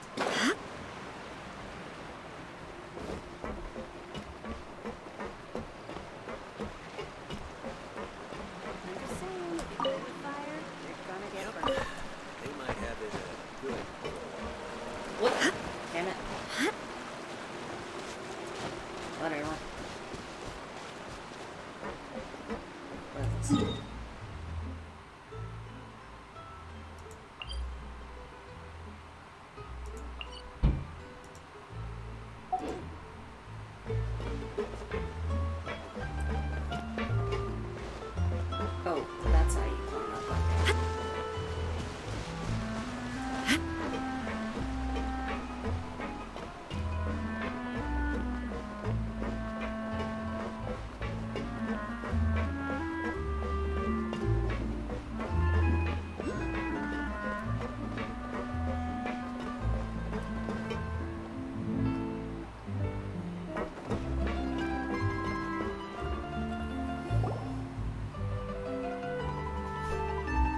Malus, we're back! Apologies for the wait, demoiselle, and our most important partners. You said before that you still had some business at the court. What brings you back to Poisson so quickly? About that. It's because my partner here reminded me of something really important. You see, what if my father's case had something to do with water from the primordial sea? You still remember, right, Malus? On that night, it was raining? Yes, the case was quite similar to that of Mr. Linney's. Both were what you'd call impossible murders. Could you tell us a bit more about what happened before? Yeah, of course. Many years ago, something called synth began to gain popularity in Poisson. At a glance, it was a kind of drink that could excite your mood and produce many pleasant hallucinations. Wait! Didn't that guard guy who turned into water also mention that the primordial water could be used to produce some kind of potion? Yes, he did. Considering what we know now, it's almost certain that synth is created using water from the primordial sea. If you drink synth for an extended amount of time, you'll suffer many side effects, such as losing the ability to focus or control your emotions. And if you were to stop drinking it completely, you'll experience flashes of paranoia and anxiety while lacking energy to do anything. It's an extremely dangerous substance. As he oversaw Poisson, my father was compelled to put a stop to synth abuse and called for a complete ban of it. Boss's uncompromising attitude incurred the synth vendor's wrath, but no matter how much they threatened or bribed him, he refused to yield. Not only that, Boss became determined to find the mastermind behind the synth operation and put an end to the problem once and for all. Yes, but the enemy was very cunning. So he could never get anything out of the dealers, all of whom only sold the stuff and weren't privy to the rest of the operation. Recognizing that, my father decided to contact the dealers in secret and cultivate personal relationships with them. Finally, he was able to convince someone to become his informant. The man's name was Jacques. He felt greatly ashamed about his work after seeing many families destroyed by synth abuse.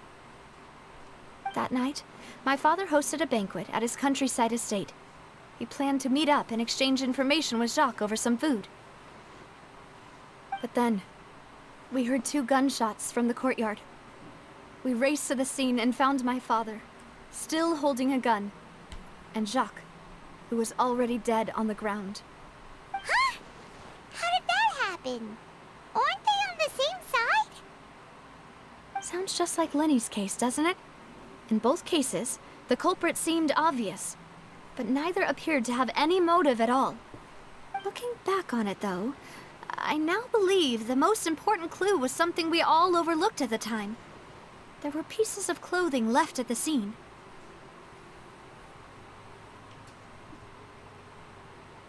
Precisely. It's all thanks to you that I made the connection now. Back then, we all just thought they were some costumes that Jacques used to disguise himself at the banquet. But, considering it now, it's almost certain that they belong to a third person at the scene. With one extra person, we'll also need to reconsider why the 2 shots were fired.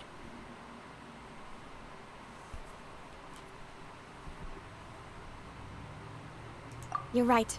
We still don't know what happened. But my intuition tells me that we're on the right track to figuring it all out. I'm finally headed towards the truth. Jacques was an empathetic man who was infinitely remorseful for his past actions. It's unlikely that he turned on Boss with 0 warning. I think this third person is probably the key to the full truth. On that note, however, even though this will not please you, demoiselle, as your and your father's butler, I must still offer a word of warning. Our opponent is insidious and cruel. They are extremely difficult to deal with, and Boss has already lost his life trying to bring them to justice. Even though Spina de Rosula has lost most of its former glory, Poisson has welcomed a new time of peace, and we have been allowed to live out our lives. There is no need to follow your father's path. It would be both wise and in line with Boss's wishes to step back and give up on the case. If that's indeed what he wished for, then he should have told me that himself. Was I not the closest person to him? And yet, I was the one most kept in the dark. What was the point of him dying without sharing any of the secrets he knew? Did he manage to protect anything in the end? Synth is still here. Callus the Unfaithful is still his epithet. And Spina di Rosula is barely getting by. Nothing has changed. Did he think I'd just accept his meaningless death and live out my life just as meaninglessly? I've never accepted that, ever. Not since that day, and certainly not now. I want to find out the real answer for everyone's sake. For the missing girls, for the victims, and for myself. Navia. This is indeed the best moment to act. Your partner appears to be quite reliable, and more importantly, demoiselle, I think you're also ready to take this on. So you do know something else, Malouse? Yes, I do. In fact, even before that banquet, Boss already knew of the connection between Synth and the serial disappearances case. But what drove all the tensions to the boiling point was the revelation that you, demoiselle, had been selected as the next target to disappear. What? Boss also didn't tell you that he had been diagnosed with a rare illness. The doctors told him that he had no more than 5 years left to live. And the serial disappearances case caused him great anxiety. 5 years was nowhere near enough time to resolve this long-standing conflict. But once he passed away, all the danger would pass on to you.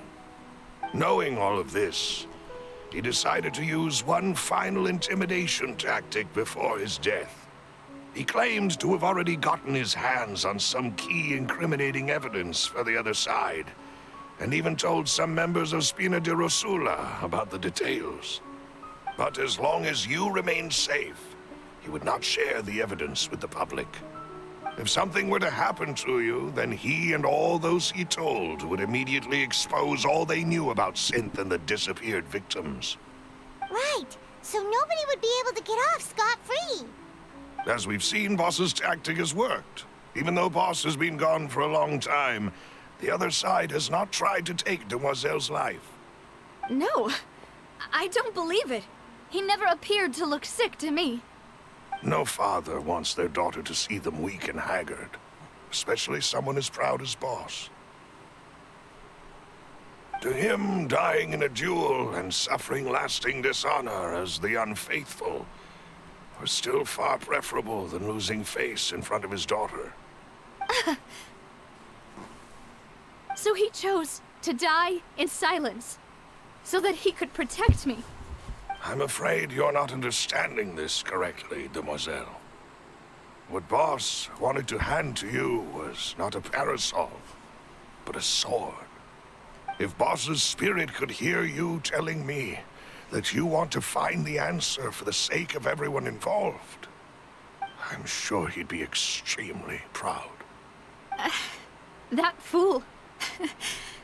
Couldn't he have just given it to me straight? No. He might have set up everything precisely because he never thought I'd be able to understand him. Is that the amount of confidence he had in me? And what if I was never able to make it to where I am now? Yeah. I suppose that's true. With the way he'd set things up, if I had wanted, I could have just lived out my life without a care in the world. But thankfully, he rarely talked to me about complex matters, and thus understood little of me as a person. In this case, he really didn't need to give me an easy way out. Malus, what was the key evidence that he shared with you? It's the location where Synth is produced. Essentially, it's the enemy's headquarters. When he was threatening the enemy, Boss didn't share the specifics of the incriminating evidence he found. But if you want to use it against the enemy, you'll still have to take several things into consideration. Why? If we know where the place is, can't we just go storming in? You mustn't forget that we're fighting against a mysterious and dangerous organization that's been in operation for decades. There's no telling what might be lying in wait at their headquarters. We also have no idea what kind of evidence we may be able to find inside, nor what people we may be able to capture. But a single visit to their headquarters would be tantamount to a formal declaration of war. The worst case would be that we leave empty-handed, but also open ourselves up to full retaliation. Then, in that case, why not work with the Fontaine authorities? Well, you saw one of them dissolve during Mr. Linney's case. We have no idea just how thoroughly they may have been infiltrated. Huh. That's true. Seems my father really had no choice. But things are different now. It should be a lot easier to prove the other side's guilt, now that we've connected Synth with the disappearances case. You sound like you've put a lot of thought into this, Malus. I am the butler, after all. I live but to serve the boss and Demoiselle's will. I've always been willing to take on any kind of risk for your sake. But considering my relative lack of ability, I've spent my time keeping secrets, performing basic investigations, and waiting for the right time to come. Thank you for all of that, Malus. Have you discovered anything new in the past few years? Let me think. One conclusion I came to is that the enemy must be quite familiar with Spina di Rosula, or at least have an informant planted here. When I announced orders to the organization's members on Demoiselle's behalf, I used to deliberately keep a few people in the dark and observe the reactions of the synth vendors. If the vendors didn't change their plans, then the individuals informed of our orders must be innocent. If the vendors packed up and fled, however, then someone must have given them the news. After several rounds of testing and investigative tracing, I've narrowed the suspect list down to 3 people. The first is Florent, Spina di Rosula's senior advisor. Huh? Florent? Yes, surprising, isn't it? He was one of the people Boss trusted the most, which also means that he was someone who understood Boss really well. Thanks to his position within Boss's innermost circle, he always knew our upcoming plans and could thus avoid capture this whole time. There's someone else like him too. Marcel, the head of Confrérie of Cabrières. Uncle Marcel. It's a guild in Poisson. Boss helped it to grow to its current size and prominence. In the beginning, they were only reselling some daily goods, but now they're one of the richest guilds around, with a lot of business connections in the city. So, they're like a sister organization of Spina di Rosula? Yes, you can say that. When we were fighting against the synth dealers, they provided us with plenty of support. It's a bit difficult to imagine someone using their own money to hunt down themselves. The final suspect is Thierry, the man responsible for coordinating information between Spina di Rosula and the guards. Although the guards mostly leave us to our own devices, there are still many activities we have to report to the local authorities. Since Thierry is always in the know about our current activities, he could theoretically always plan one step ahead. I see. These are all people who I communicate with quite regularly. To think that the enemy we've been fighting against has been right next to me all along, among those I trust the most. It's almost too hard to believe. If you want to investigate them, please take every precaution to not alert the quarry. Judging from our experience, the enemy is extremely cautious. Of course. And thank you, Malus. You've provided us with a lot of great information. You're too kind, my lady. I'm just doing my duty. And before I forget, proving Boss's innocence would also mean clearing him of blame in Jacques' death. After that incident, Jacques' wife and daughter were taken into the Spina's care. They still live in Poisson today. If it might help, you could also pay them a visit. I can make the necessary arrangements. Oh, thank you so much, Malus. You really are the best. A new case awaits, my dear partner. I hope we can work together to uncover the truth and end this case once and for all.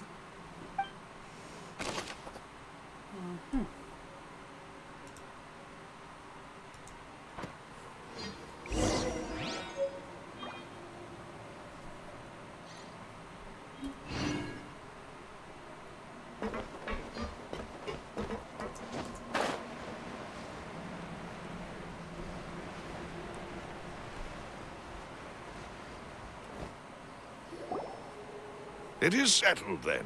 Please excuse me, and enjoy your conversation at your leisure.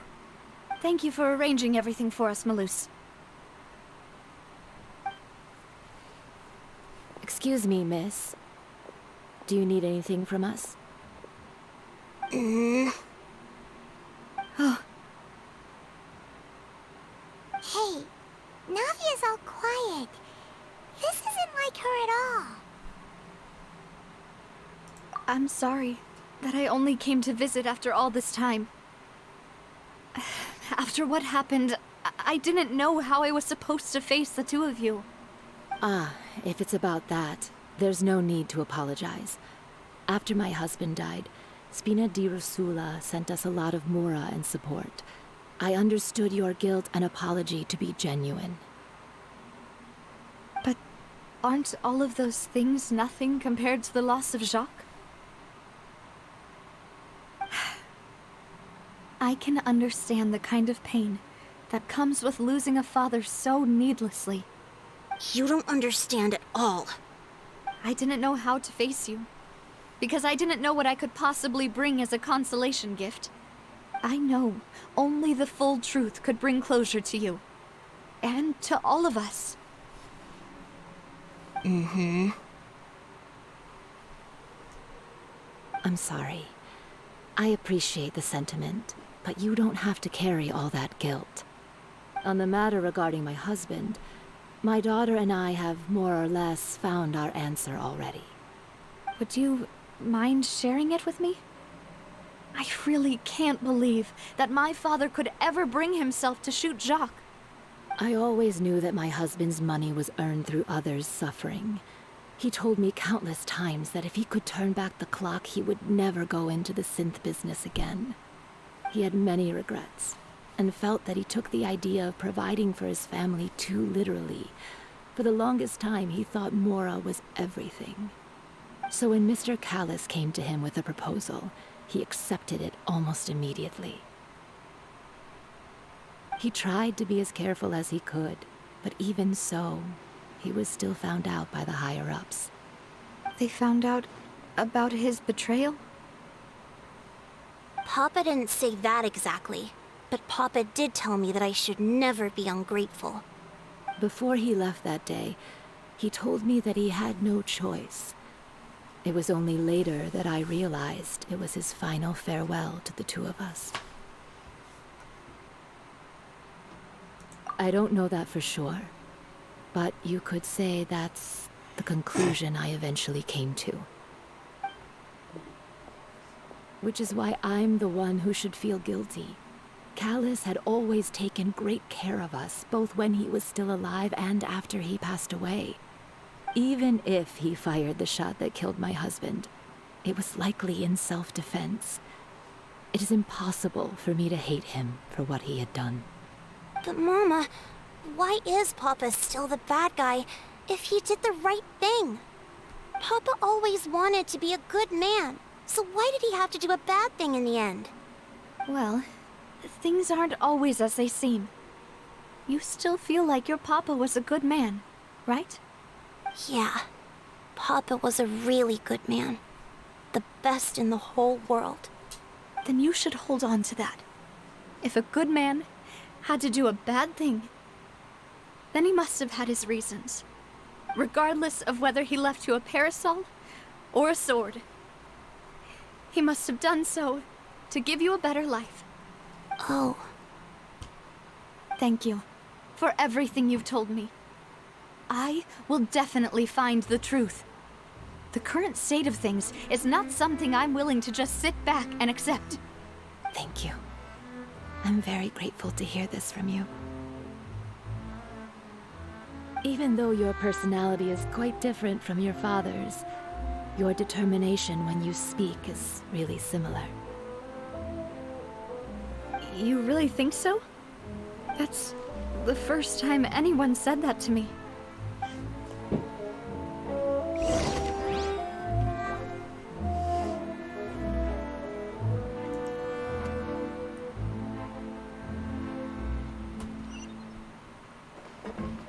Are you okay, Navia?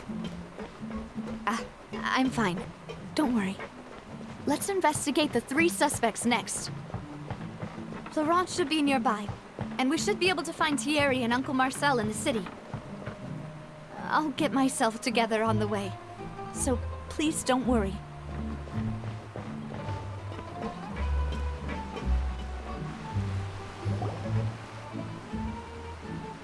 Greetings, boss. How may I be of assistance today? I'm sure you've heard about what happened at the Opera House? Someone got turned into water right in front of us. Yeah, I've heard. With something that dramatic, I'm sure journalists will milk it for all it's worth. And it'll be all the talk for the next several weeks. It also reminded me, on the day that the incident happened with my father, it was raining outside. and we found some clothes left at the scene. After my partner here put the dots together for me, I feel like we should try to reopen his case. Can you do me a favor and try to recall what happened that night? Let me think. Mr. Callus was feeling pretty upbeat that day. So he was drinking and bantering away with us at the table. After that, he told us that he wanted to go get some fresh air. So we let him go without thinking much of it. Who knew that we would hear 2 gunshots ring out right after? My first reaction was that Mr. Callus's life was in danger. So I grabbed my holster and made a mad dash toward the scene. But when I got there, it was already too late. Mr. Callus was standing over a dead body with a gun in his hands. All we could do was look back and forth at each other, not knowing what to say. So you also remember 2 gunshots then? Indeed. The guards said that the first shot didn't hit anyone, while the second killed Jacques. But I've never really bought that explanation. Reason being, Mr. Callus had left his gun on the table. I even made sure to confirm that before running to the scene. But according to the guards, that doesn't mean he couldn't have had other guns on his person. About the clothes left at the scene that you mentioned, do you think there was a third person there who was turned into water? At least from our perspective, my father had no reason to kill. So he would also have no reason to bring an extra gun with him. The gun he was holding probably belonged to Jacques, or a third person on the scene. Yeah, that makes a lot of sense. So you're saying Mr. Callus ended up with the gun because he seized it from one of the other guys? But hold on. If that's what had happened, then why didn't he share the truth with any of us? He didn't even want to face the Oratrice machine, and chose instead to prove his honor in a duel. Did he lose all faith in the courts after seeing someone dissolve right in front of his eyes? About that, Malus told me a thing or two. So, I think I can understand why he committed to the duel. I'll tell you everything, once the whole truth has been revealed. I understand. Then, I'll leave Mr. Callus's honor in your hands, boss. And if I may just say one more thing. The whole Callus the Unfaithful epithet has been a thorn in my side since the day it was invented. Many people have laughed at me for still calling him Mr. Callus, even after so many years have passed. But it was Mr. Callus's trust that allowed me to rise through the ranks of Spina di Rosula and live the life I lead today. No matter what others might say, he'll always be the man I respect the most. And he'll always be my boss. Don't worry. I will definitely find the truth. You and all our other comrades at the Spina deserve to know the truth as well.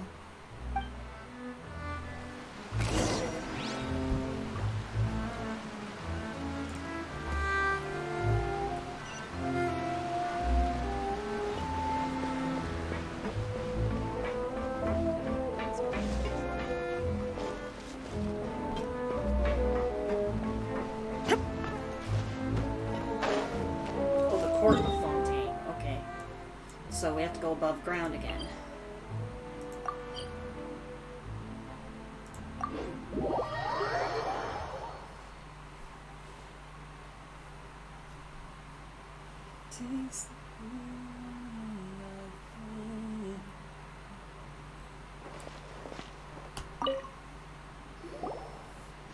Hey, Thierry! It's me! Oh, now, what brings you here, Miss Navia?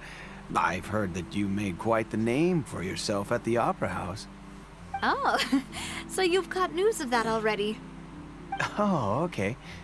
Hey, I'm also a member of the Guards, you know. The way you make it sound, people would think I was sent off to Poisson because I had done something wrong. Are you sure there isn't a little bit of truth in that? Under normal circumstances, shouldn't you have been called back to the city already? I mean, where I work is really up to me. Let's just say I enjoy the ambiance of Poisson. Callis did a fantastic job running the town, building Spina di Rosula from the ground up and clearing many obstructions in my way. It would be next to impossible for me to find a similarly easy but high-paying job in the city. Anyway, enough chit-chat. Are these two friends of yours? You, here for some formal business? Yes. These two are my partners. What happened at the Opera House made us realize that Linny's case and my father's may be related. We're trying to reinvestigate the details of my father's old case. Ah, I get it. You think there might be more to the case now that we know people can be dissolved into water, right? I was also flabbergasted when I first heard of it. If you want to go through the original files from your father's case, I can help you look for them. That'd be much appreciated. Thank you. Actually, I have another question. Do you have the authority to dispatch Gardamex? Of course. Without them, I couldn't possibly handle Poisson on my own. Why do you ask? We definitely can't use them to forcefully get more evidence for your father's case. Well, you see, just recently, we were attacked by a horde of unnumbered Gardamex in the city. So, if you hypothetically wanted to do something against me, all you would need to do was get rid of the mecha serial numbers and send them after me. Then you think too highly of my abilities. Dispatching mecha is very different from controlling them. If I had to make an analogy, when you order a dish, the chef will make it for you. You can ask the chef to cook, but not to massage your shoulders or carry your baggage.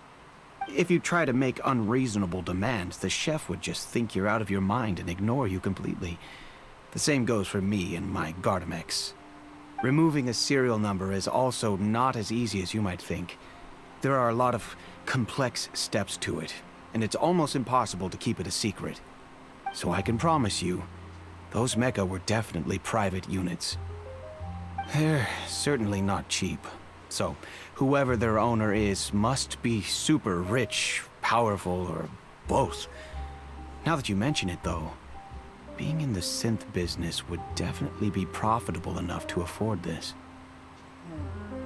Oh, then you're officially in the clear, Thierry.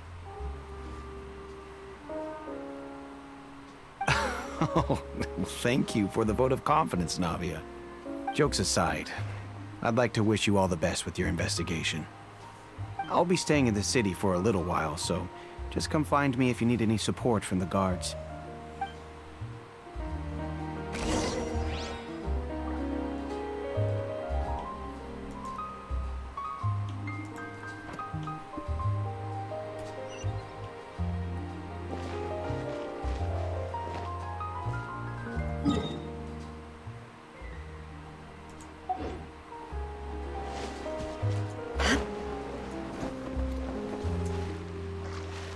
Oh, okay.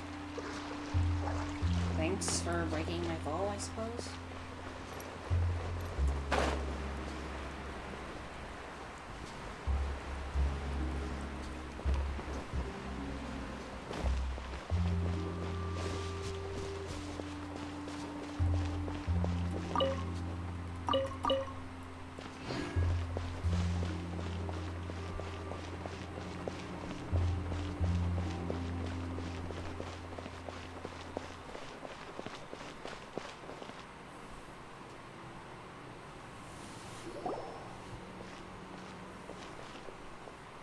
Hello. How may I help you? I'm here to see Marcel. Could you please let him know? You can just say Navia's looking for him. Sure. I will let him know right away.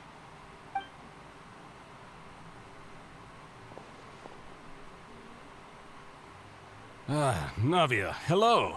Sorry to keep you waiting. I'm not as young as I used to be, so my legs are giving out a bit. Oh, it's all right, Uncle Marcel. There's no need to stress. I just wanted to talk to you briefly about what happened in the Opera House. I'm sure you saw everything too, right? Yes, I've never seen anything so strange. Oh, you were at the Opera House too? That's right. I went there with Navia to see the magic show. Who knew it would turn into a whole murder mystery? I also witnessed your marvelous sleuthing work. Quite impressive. To beat the Hydro Archon at her own game on her own turf, I can already imagine everyone in Fontaine discussing your exploits over a few glasses of wine. Oh, Paimon doesn't want to become the talk of drunkards. Apologies.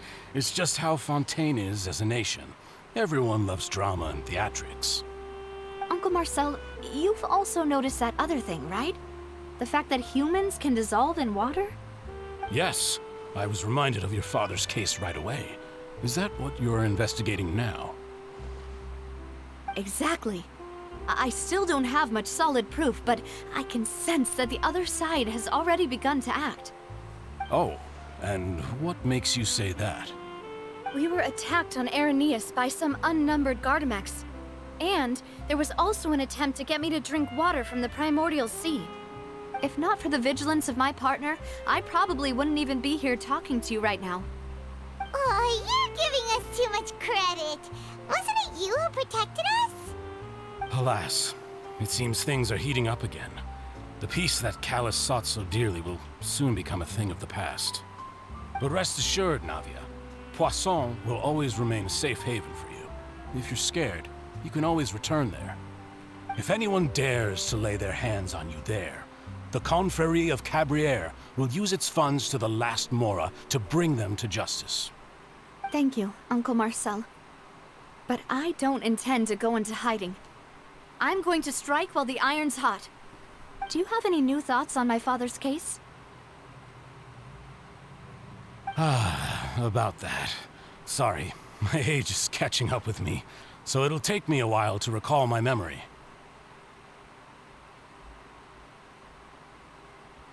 The Confrérie was responsible for that banquet, so I was out and about the whole time making sure things were running smoothly.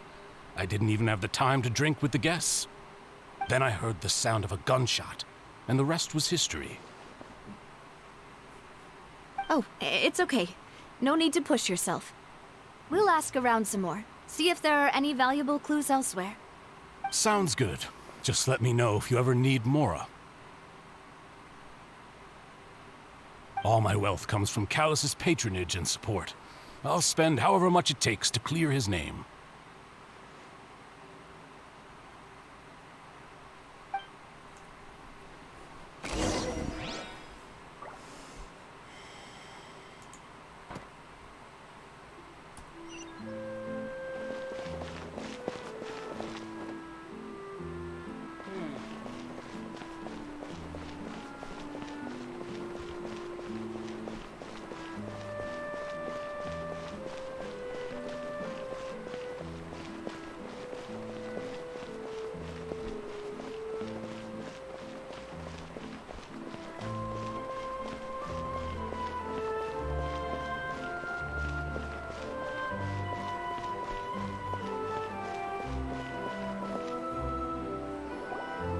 We've talked to all three suspects, purely based on their conversations with me. None of them sounded particularly suspicious.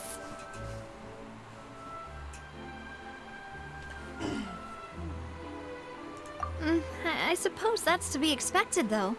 If a single conversation's all that's needed to find them out, then my father wouldn't have needed to investigate the case for so many years. Anyway, even though we didn't make a breakthrough, let's still compile what we were able to find. But where should we start? Ah, you're right! Flora mentioned that Callus probably only ended up with the gun because of circumstance. That makes sense. According to Jacques' family members, he already told them that he had been discovered, and that he had no choice before he left home that day. If I had to guess, he probably received an order from the synth boss to kill my father.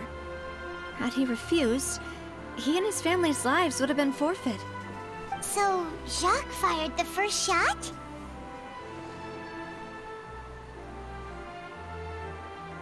Oh? And why is that?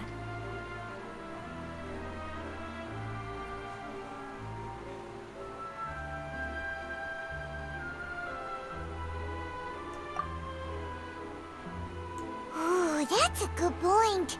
Jacques probably already knew that he was just being used as a tool for murder. And once he had completed his mission, he'd be of no more use to his boss. Huh. So, what would make more sense from his perspective would be to turn his back on the Order and seek protection from my father. Makes sense. But without evidence, that's still just a theory. Besides Jacques, the attack from the Gardamex has been bothering me quite a bit as well. It's obvious that our enemy has become more antsy after the secret of the primordial seawater was revealed. Do you think he knew, even then, that we'd follow this lead to the end? Given everything that's happened since, it's quite possible. But who among the 3 suspects would have the ability to control privately owned Gardamex? Thierry, you say? Huh. It is possible that he's figured out a way to convert the Gardamex for personal use. But I didn't feel like he was lying when he was talking to us about the mecha. I also don't think he'd be able to keep that kind of tampering under wraps. Yeah. Had he actually tampered with the mecha, we'd be able to prove it with a simple check of the guard's inventory. If the mecha were taken from the guards, it should be pretty easy to find out when and how that happened.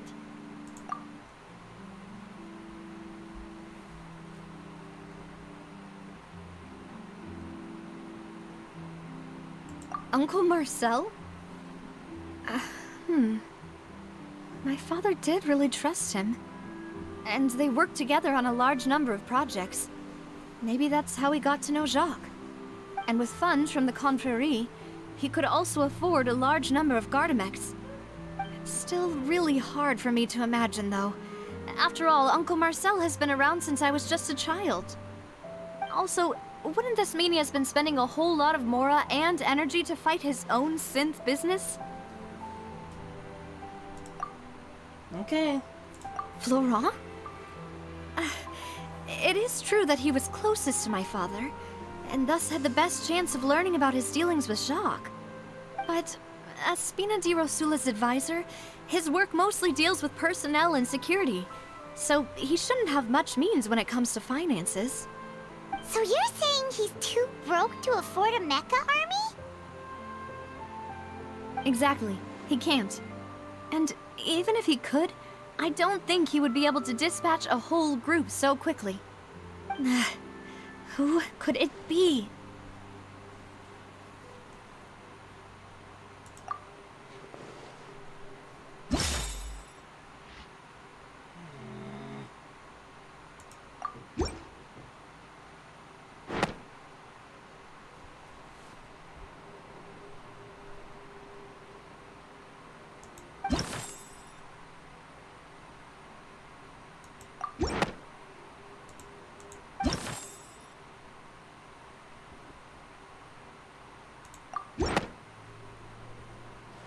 You know, if you think everything through, Uncle Marcel is indeed the most suspicious of them all. Could we be missing other suspects? Malus didn't know about the people turning into water thing when he narrowed it down to these 3, did he? Malus has always been very reliable, and his judgment of others' trustworthiness has been fair and well considered. When he laid out his case for the 3, the rationale he gave me made a lot of sense as well. The suspect is knowledgeable about the Spina's internal affairs, has the means to dispatch Mecha to assassinate us, and possesses significant intellect and foresight. Even if I don't want to believe it, I'm starting to see how things could all tie back to Uncle Marcel. Well, we still have another trump card on top of all the theorizing and speculating. Yes, Malus did say that charging straight in there would be extremely risky. But we don't have any other options right now. We need far more solid proof before we can hope to go charging in on our enemy. Navia, here you are. Oh, I've been looking for you. Huh? Aren't you the guy from the guards? Did something happen? Yeah. News came from Irenaeus just after you left. We've got another trial on our hands. Wasn't that place built specifically for holding trials? What's so newsworthy about this one? I know. But they said the person they're putting on trial is a Fatui harbinger called Tartaglia. What? Okay, well, I can understand that a little bit, but okay. What? Is that someone you know? Yeah, we know him. Maybe even a little too well. Well, he's been accused of being the true culprit behind the serial disappearances case. It's absurd, don't you think? Wait, how? None of our investigations have had anything to do with him. That's what I thought was strange about it, so I came to tell you the news right away. If the charge against him stands, then it'll be next to impossible to get the guards to support any of our planned investigations. Right, because they'll think they've already found the culprit. Yeah, and it'll be a lot harder then to clear Mr. Callus's name. I understand. Well, partner, what do you think we should do? We still haven't found any conclusive evidence. Huh? Split up? What do you mean?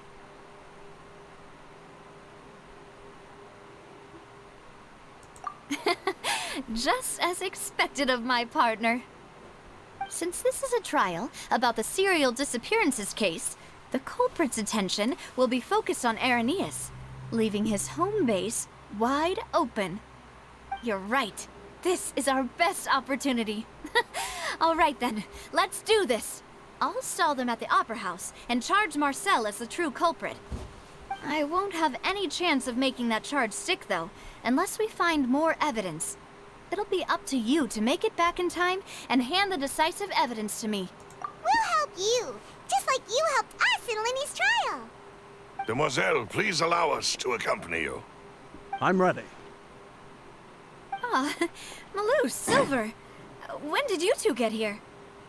We heard that you'll be leaving Poisson and figured that you might require our assistance. It's our hope that your confidence will be bolstered with the two of us by your side. Thank you so much. Then, let's make haste for Irenaeus. Paimon, Traveler, I'll see you at the Opera House. See you then!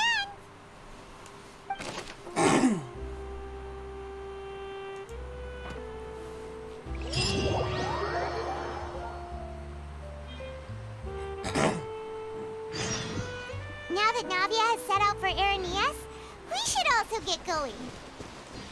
The location has already been marked on the map, so let's head over. Be quiet, Paimon. Huh. According to Malus's info, the synth production base is underwater. Let's go and try to find the entrance.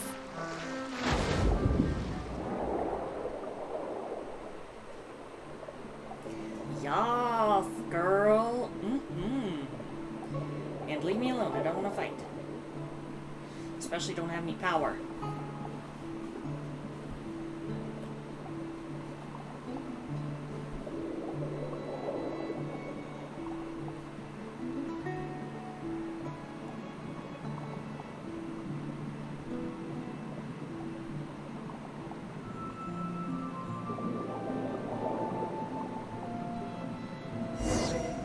There it is.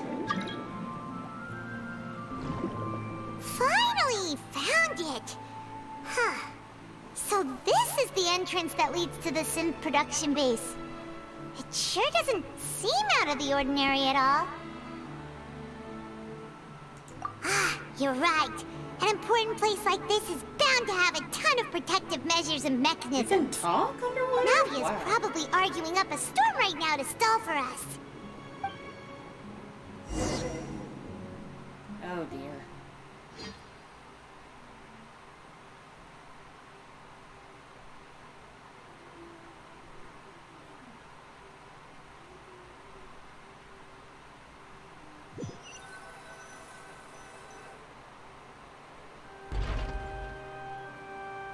It would appear that I must repeat my question again, Mr. Tartaglia.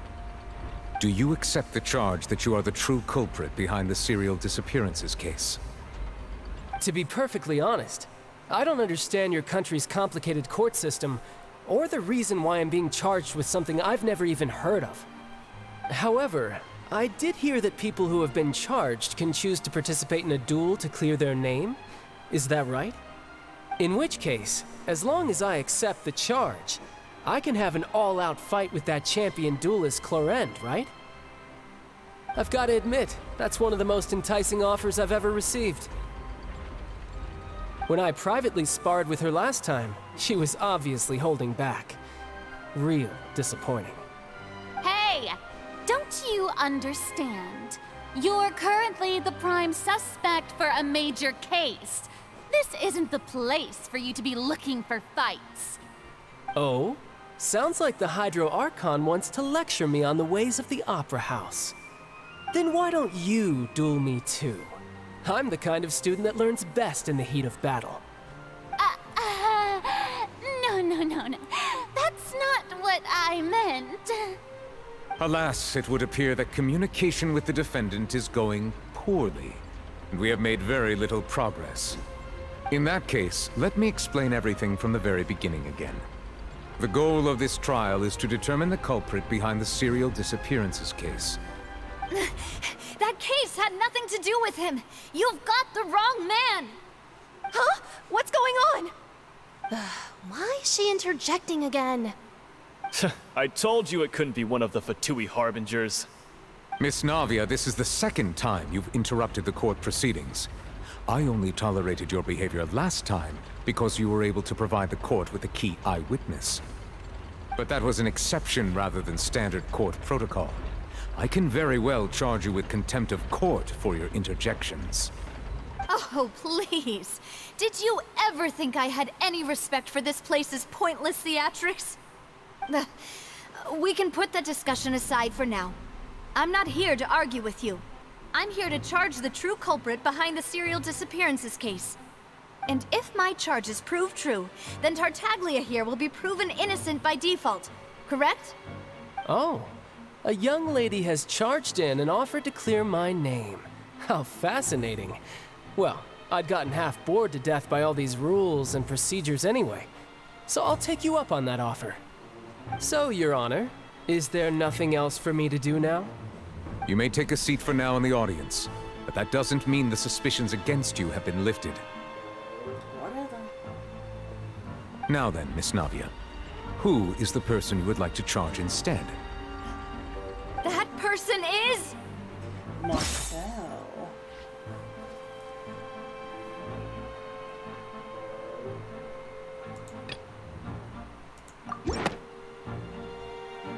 Marcel, the head of Confrérie of Cabrières. Huh? What confrérie? Never heard of them in my life. I've heard of them, but weren't they Spina di Rosula's sister organization? Oh, is this going to be a friends to enemies type situation? This isn't... Please let me remind you, Miss Navia, that charging someone is an incredibly serious matter. Committing to the charge also means taking on the legal responsibilities associated with it.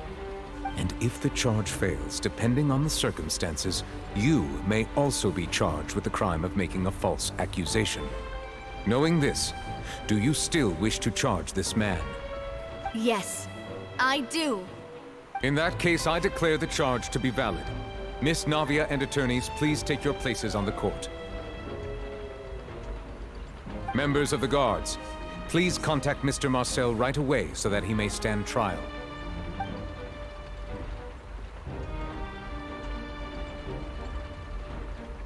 Mr. Marcel, you will not require an attorney. Is that correct? Apologies. It all just happened so quickly. I still haven't figured out what's going on. I think an attorney won't be necessary. This is probably just a misunderstanding between me and Navia. Very well. In that case, since both sides have now arrived, Miss Navia, please present your charges. I would like to take everyone back to 3 years ago, to the case of Callus the Unfaithful. Only through elucidating what really happened in that case can we connect all the dots for the serial disappearances case. Navia, Do you really think that I was the one who killed your father? Come on, why would I do that? Callus was my benefactor, and remember, both you and I only ran to the scene when we heard the sound of a gun. If that's enough to make me a suspect, wouldn't that make everyone at that banquet a suspect as well? I think there's no point in getting into the specifics right now. The audience doesn't even have the big picture yet. Even I'm struggling to remember some details of that case. Exactly correct, Your Honor. I must refresh everyone's memory about that case before I can explain my charge and reasoning. I see. In which case, I will recount the findings about that case as originally recorded by Maison Gardiennage. Oh dear. On the day of the murder, Spina di Rosula hosted a large banquet in a countryside estate owned by the Confrérie of Cabrières. During the banquet, all attending guests heard 2 gunshots from the courtyard. When the guests arrived at the scene, they found the primary suspect, Callus, holding a gun, while his acquaintance, Jacques, lay dead from a gunshot wound. The guards' investigation did not recover any other firearms from the scene. As a result, they concluded that the suspect's first shot must have missed, while the second must have taken Jacques' life. The suspect did not dispute this conclusion, and also declined to defend himself in court. Instead, he chose to prove his innocence through a duel. Callus was defeated by champion duelist Clarand in the ensuing duel, and soon succumbed to the injuries. These are the known facts about the case.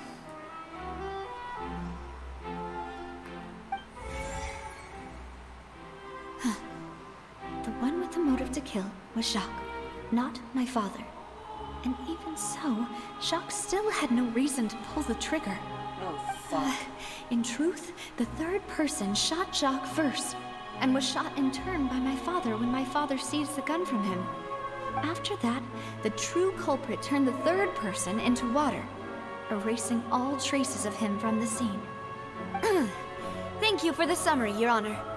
Of course, the guard's conclusion appeared quite sensible to us at the time.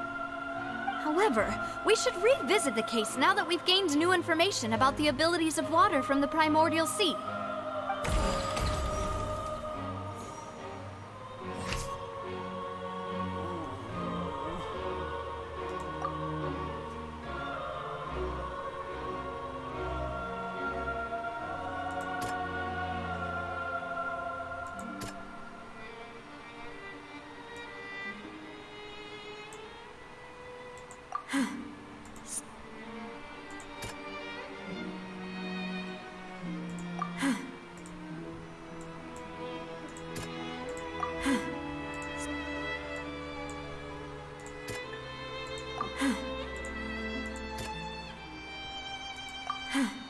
Something's not right.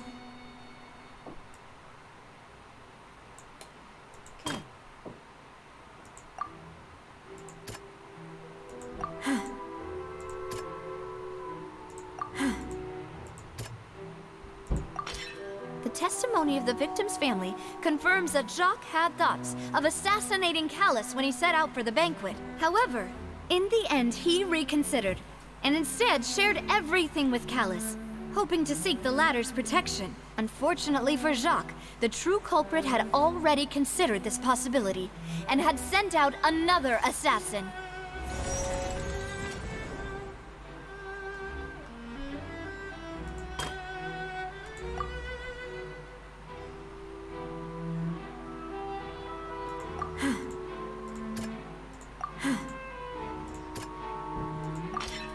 This assassin first shot Jacques, then turned to shoot Callus, only for Callus to wrestle the gun from him and kill him instead.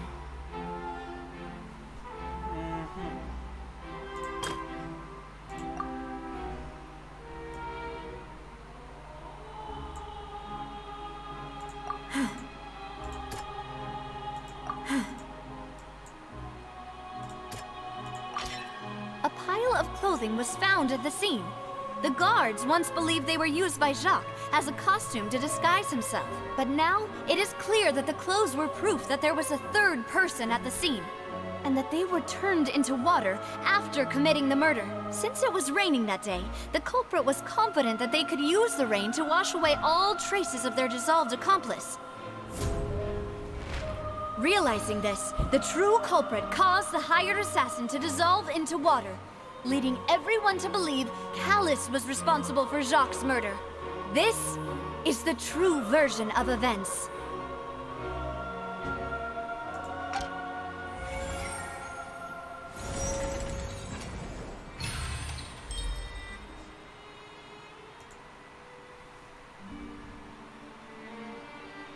So that's what happened. Wait, you're telling me something as dangerous as water from the primordial sea has been used for all these years? What a great theory. It also explains Callus's and Jacques' respective motives. I guess they didn't shoot each other after all. Mr. Marcel, you are the one being charged with the crime. You should provide a rebuttal if you wish to prove your innocence. But I think I agree with everything Navia just said. In fact, there was nothing in her speech that directly implicated me. Then, may I ask some questions? In my opinion, we primarily need to determine two things. One, do you have the evidence to back up your claims? I'm afraid not. At least not at this very moment. Boo! If you don't have any evidence, you should just go home! Shut up. I may not have the evidence with me, but I know where I could go to collect it. If we look up the deserted clothes against a record of people who went missing around the same time, we should be able to find a match. Considering the serial disappearances case, the guards probably kept careful records of all missing persons from around that time, regardless of age or gender. That makes sense to me.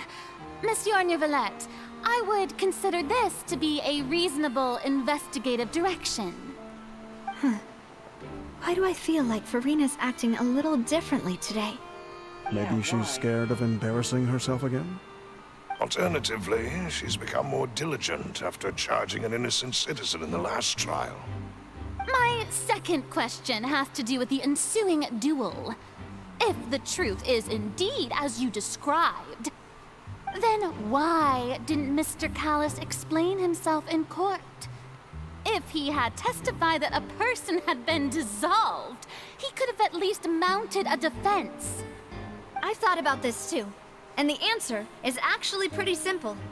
He felt there were things that were more important to him. The dissolving power of water from the primordial sea is an important secret for the true culprit of the serial disappearances case. My father could have exposed it for all to see, but he chose to take it to the grave. At that time, Spina di Rosula was in dire straits, and his reputation had already been shattered. He had no guarantee that going forward with the truth would allow the culprit to be brought to justice. What was certain, however, was that it would paint a gigantic target on my back. Boss once told me that Demoiselle had already been selected as the next target of the serial disappearances case. What? If the secret had gotten out, the culprit would have fought an all-out war with Espina right there and then. I wouldn't have been the only one in danger. All of us would have stood to lose our lives. Of course, the guards might eventually figure out the truth of the matter and determine that we were in the right. But what good would that do? How can a hollow verdict protect anyone? Had this opera house ever given my father any kind of confidence in its brand of justice, Spina di Rosula would have had no reason to exist. But by staying silent, we retained the ability to deter our opponents and continue the stalemate. I was able to become Spina di Rosula's president, which made me harder to target, as well as giving me more time to grow and learn. And once I have figured out the truth and stepped up to the challenge, I will do what this opera house cannot, and restore my father's truth and honor back to him. So, you mean to say, your father intended to die in the duelist's ring? That's right. Do you have any proof? Of course. All you need is to ask his opponent, Clarand. I don't need your apology, your guilt, or your support from the shadows. You don't have to do anything for my sake. But since he entrusted his will to you, Clorand, you should tell us the truth about his sacrifice. So, during the duel, did you believe that Callus was intending to die? Yes, I did. As a champion duelist, I've fought many battles and taken a countless number of dishonored lives. In my line of work, I've seen all kinds of people give their all for the faintest hope to continue living. Some were determined, others passionate, and some even manic and twisted. Just one look and I can tell if a duelist is hoping to live or if they're looking to die. I hereby swear on my name and honor as a champion duelist that Mr. Callus never intended to leave the ring alive. Since that's your testimony, I have no more questions. It appears there really are good grounds to reopen this case. I concur. However, Miss Navia, you still have not explained the link between your father's case and the serial disappearances case. Right? What she said was fascinating, but kind of beside the point. Wait, weren't they just talking about the serial disappearances case? Shut the fuck Of course, Your Honor. The two cases are connected via a matter of timing.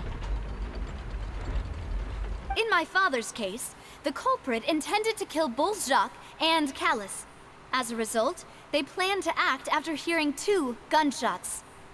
And at the end of Linny's trial, the culprit also only dissolved the victim in front of everyone because they realized they were at risk of being identified. The culprit could only time their actions so precisely if they were already at the scene. Coincidentally, Marcel attended both the banquet and the trial.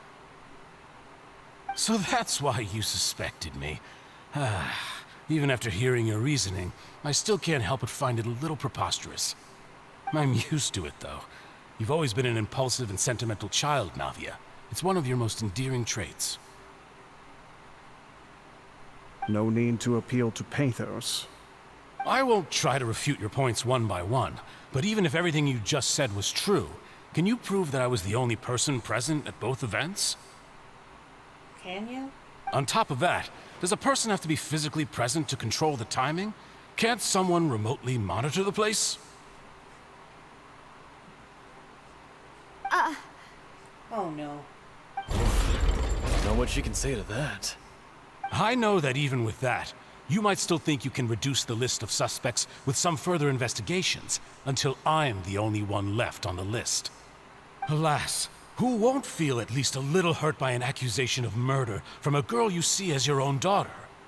But if I were to dismiss this completely, you'd also think I'm not being considerate of your feelings. Ah well, let Uncle Marcel teach you another lesson. Do you know what the biggest flaw in your reasoning is?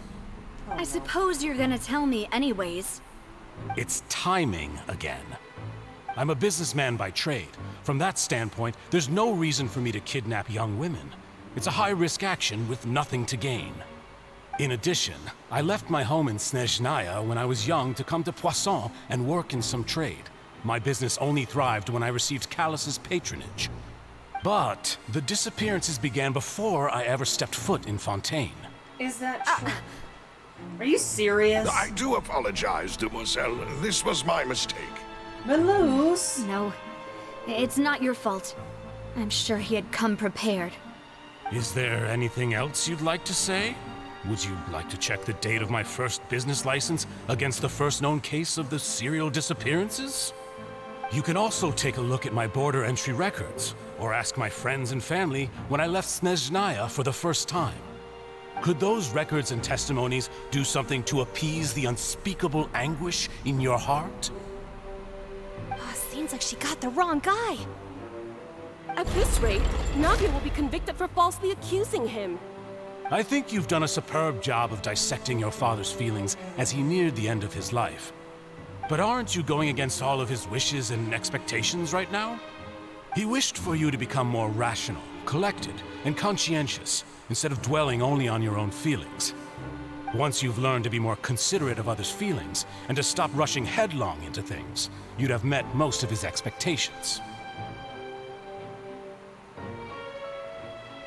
This isn't just about me, and it never has been. The biggest difference between me and the rest of the victims is that I still have the ability to search for the truth, while that same agency has long been taken from them. The people whose families were destroyed by synth abuse, the people who lost their loved ones to the serial disappearances, and the people who suffered tragic ends due to their sense of justice. Many people's images are flashing before my eyes. I'm sure some are coming to those of you in the audience as well. And whose image do you see, Marcel? Is it a man named Vacher? Huh. Oh, so you do know that name. I'm merely surprised you'd suddenly say the name of someone I've never even heard of. I was waiting for you to say that.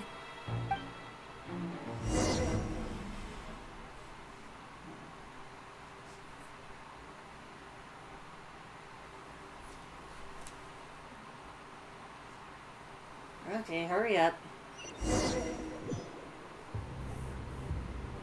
Okay, good.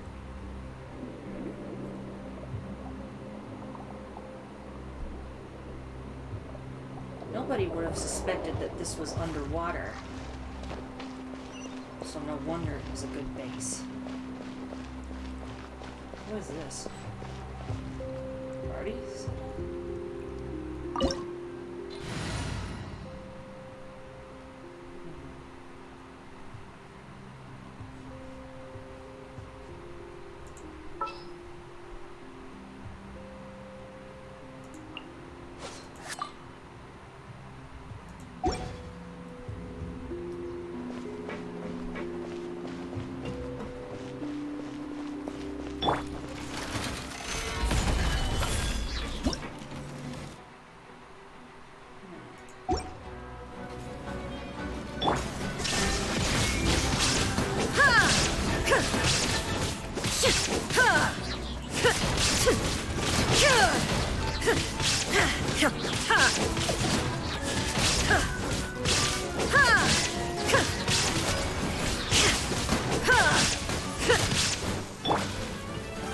Stabilize!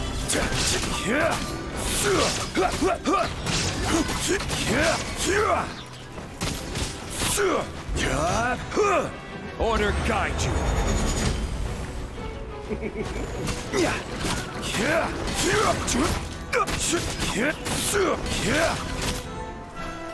You look like a fucking crab. You're not.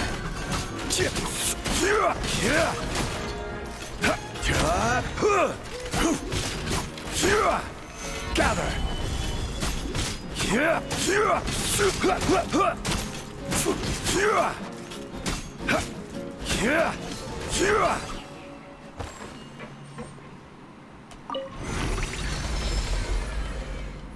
Whoa! The floor is going up! Is it because of this mechanism in the middle? That guy really prepared a lot of stuff for this place. I have a feeling it's the knave that's behind this. The Tui are evil, or an evil organization. They can't be trusted. Paimon thinks we need to go up, but Paimon doesn't see a way. Let's take a look around. Maybe we'll find a hidden mechanism that'll show us the way up.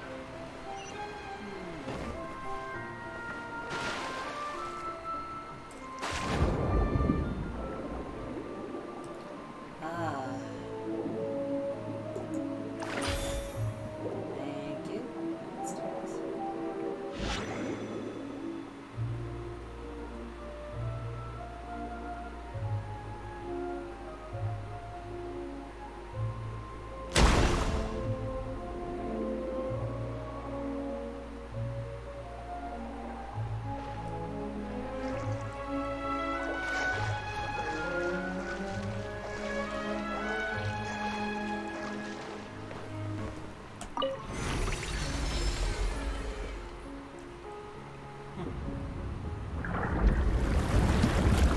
It's draining the water, isn't it?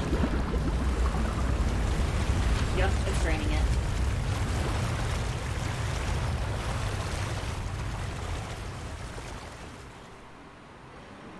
The water Let's head never to the mind. top. Oh, it was But right. this is still a ways away from where we need to go. I thought it was. I didn't think it was rising.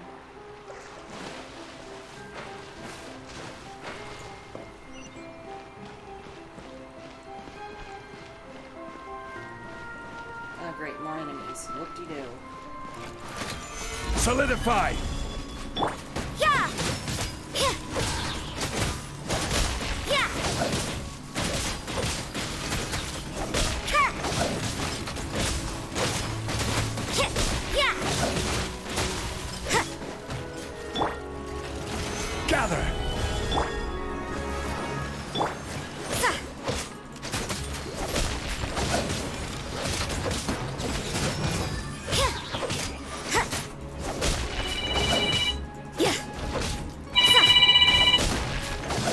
Grandma, I'm busy. Sorry.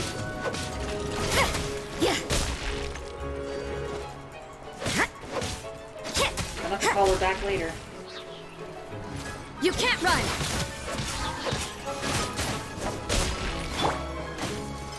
Stabilize!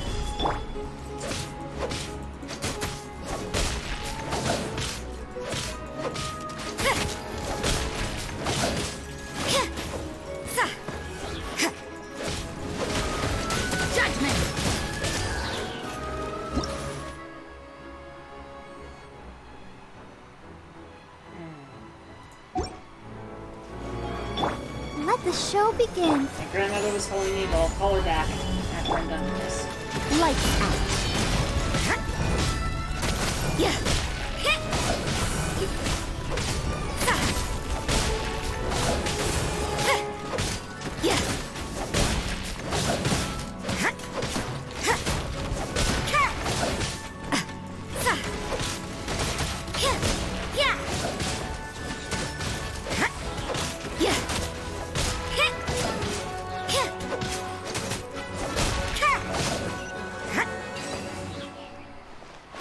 Okay, got it.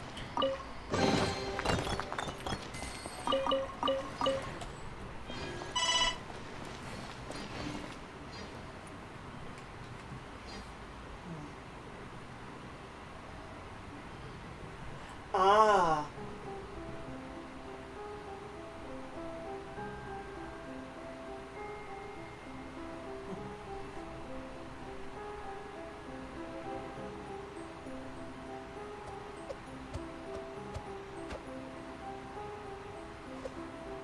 No coconut. Okay, hold on. I'm texting her back.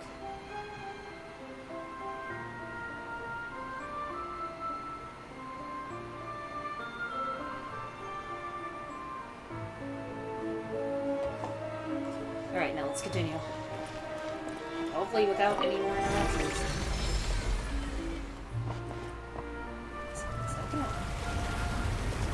Oh, the water level's rising even more.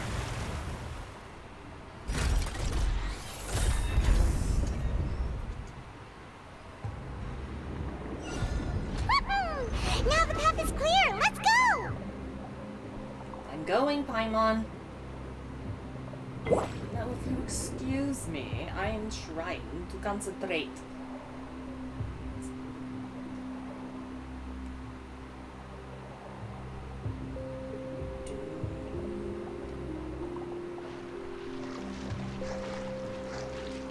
Clever, using water to get up here.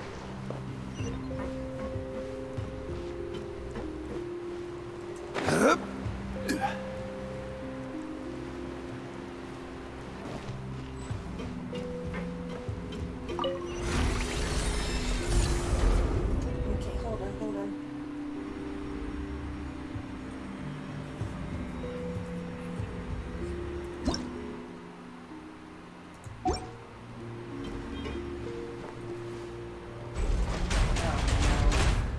I think I have to fight those things.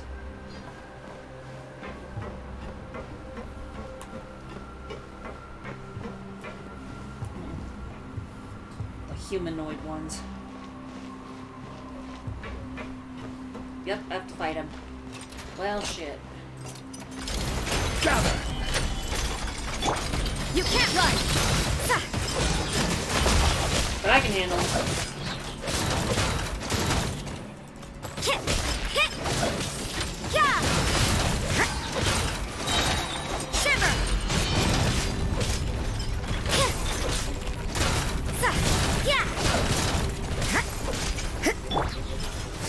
Stabilize! I'll protect us. Illusion shattered!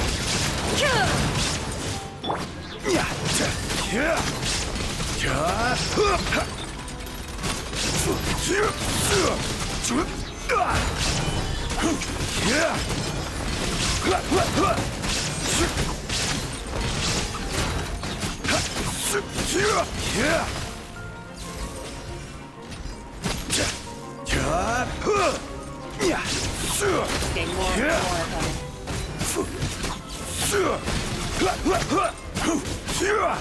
Gather!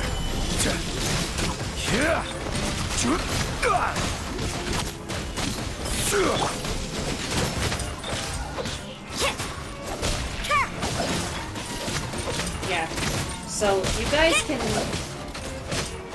probably get Bloodstained Chivalry for Rosaria if you want, but Pale Flame artifacts, as well as a couple of trial ones, those work very well for her too. You can't run! She can hit pretty hard. And this is also a good weapon for her to use. But then again, you can work on whatever characters you earn your own way, but I'm just saying.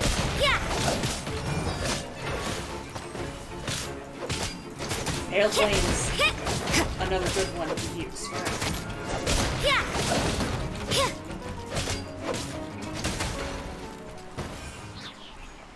Okay.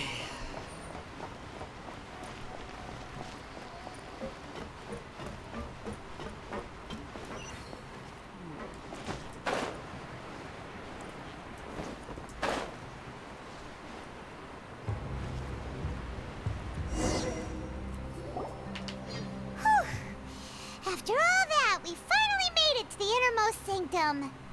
Though, as expected, the mastermind isn't here.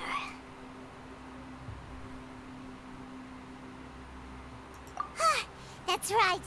Then let's hurry up and find some evidence so we can get back to the Opera House and help Navia.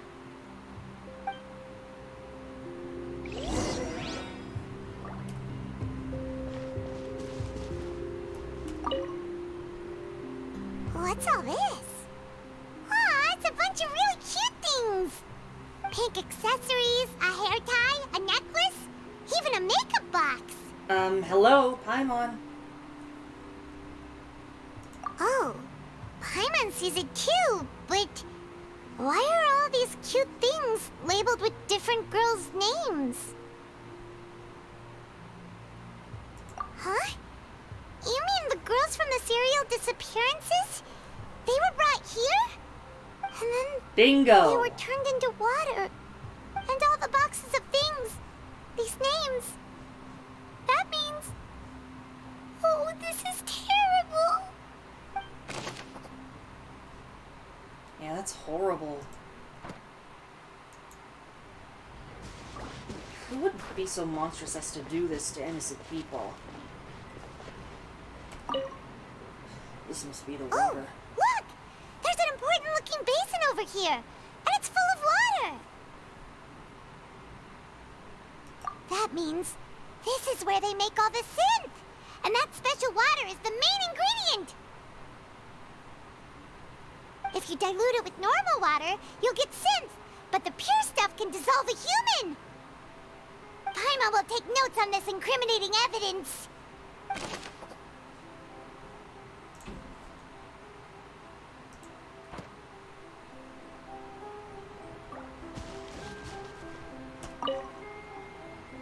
Let's see what's written here. Nothing escapes Detective Paimon's eyes. Mm-hmm, you sure about that? Callus. Navia's father. Oh, this seems to be an investigation report on him.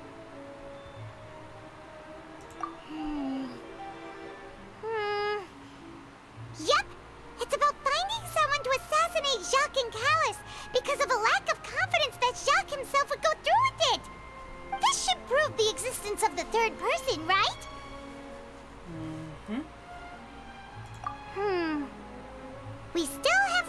determines the exact content of the key information Callus has passed on to certain members of his organization. The old dog's a real menace to deal with. Even if he abides by the promise he's made to us, he will still have the upper hand. He can act whenever he wants to make our lives miserable. The only option left is to remove him from the picture entirely. I concur. Let's send someone to kill him. He won't declare war as long as we don't touch Navia. Oh, seems like we've got a bunch of correspondence between the higher-ups.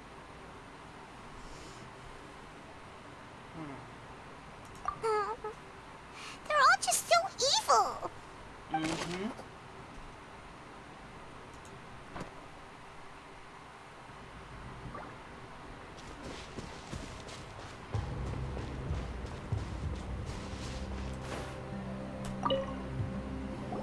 What's this over here?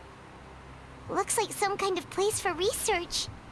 Experiment number 16 aims to verify Jacob Ingold's research conclusions on the primordial sea and use his theory as a foundation to achieve a breakthrough. The experiment was a failure. No individual managed to resurface from the water from the primordial sea. Female specimens 22, 23, and 24 were dissolved. Oh, Paimon. Sorry, Traveler. Paimon will try her best. It's just that Paimon's never read something so scary before. How could someone write something that terrible in such a matter-of-fact tone? You read the rest. Paimon's too scared to keep going.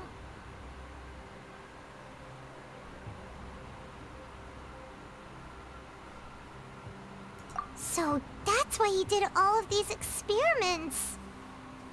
Wait, did he really think he'd be able to find a way just by dissolving people over and over? That's just insane! Huh? Isn't that the name you heard by the fountain? Paimon thought he was an eyewitness in the serial disappearances case. Ah, you mean Vache is the one who did all of these... experiments?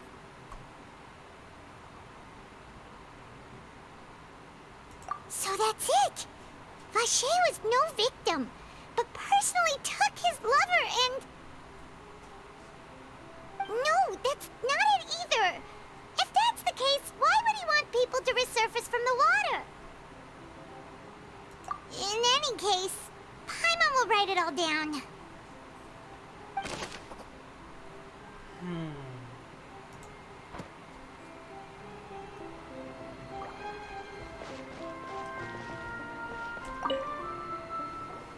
Whoa! There's so much synth here! And so many bottles of ingredients that probably just contain the waters of the primordial sea. Mixing in progress. Ready to drink? Stock sample? Huh. They've also got all the synth pretty clearly labeled. Whoa! There's even fruit-flavored synth?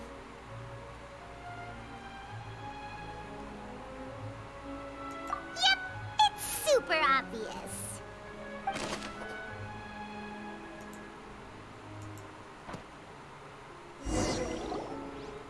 We've looked at almost everything here, and it seems like our theories were spot on. But...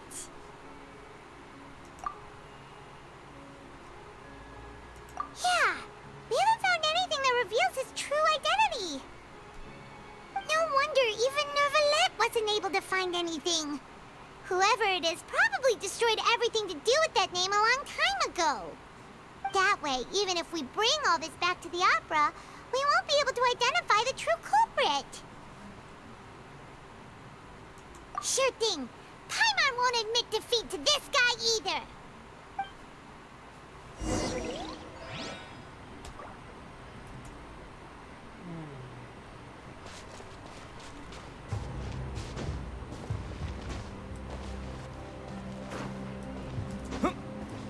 Nope, I can't go up. I can't go in there.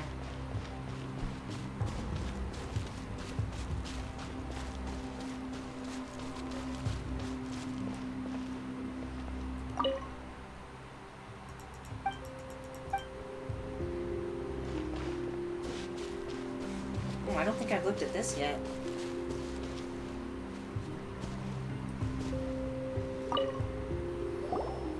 You take that side and Paimon will take this side. Check everything carefully. We'll find something for sure.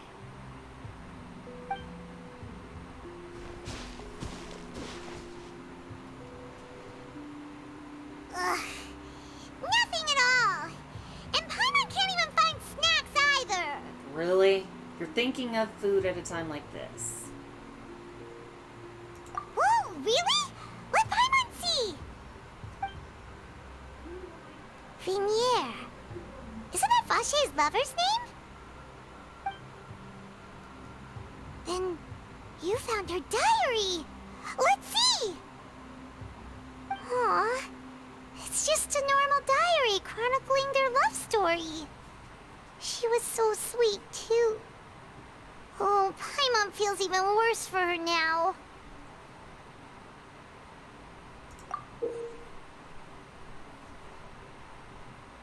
So many!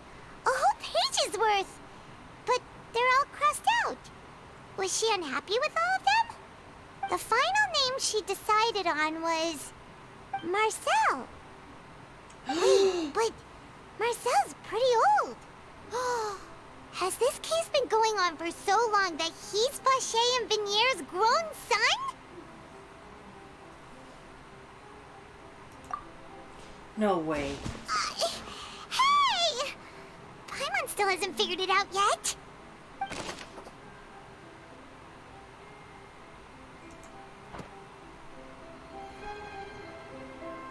I really think he did that.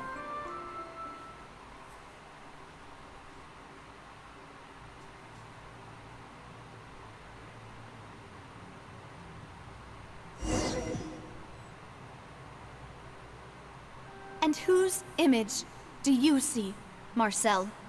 Is it a man named Vache? Huh. Oh, so you do know that name. I'm merely surprised you'd suddenly say the name of someone I've never even heard of. I was waiting for you to say that. Navia! We're back! As expected of my partner. I just knew you'd return in the nick of time. Just how often do you intend to flout the rules of this court? It's all right, Monsieur Neuvillette. Given their confidence, I expect they've found the crucial evidence.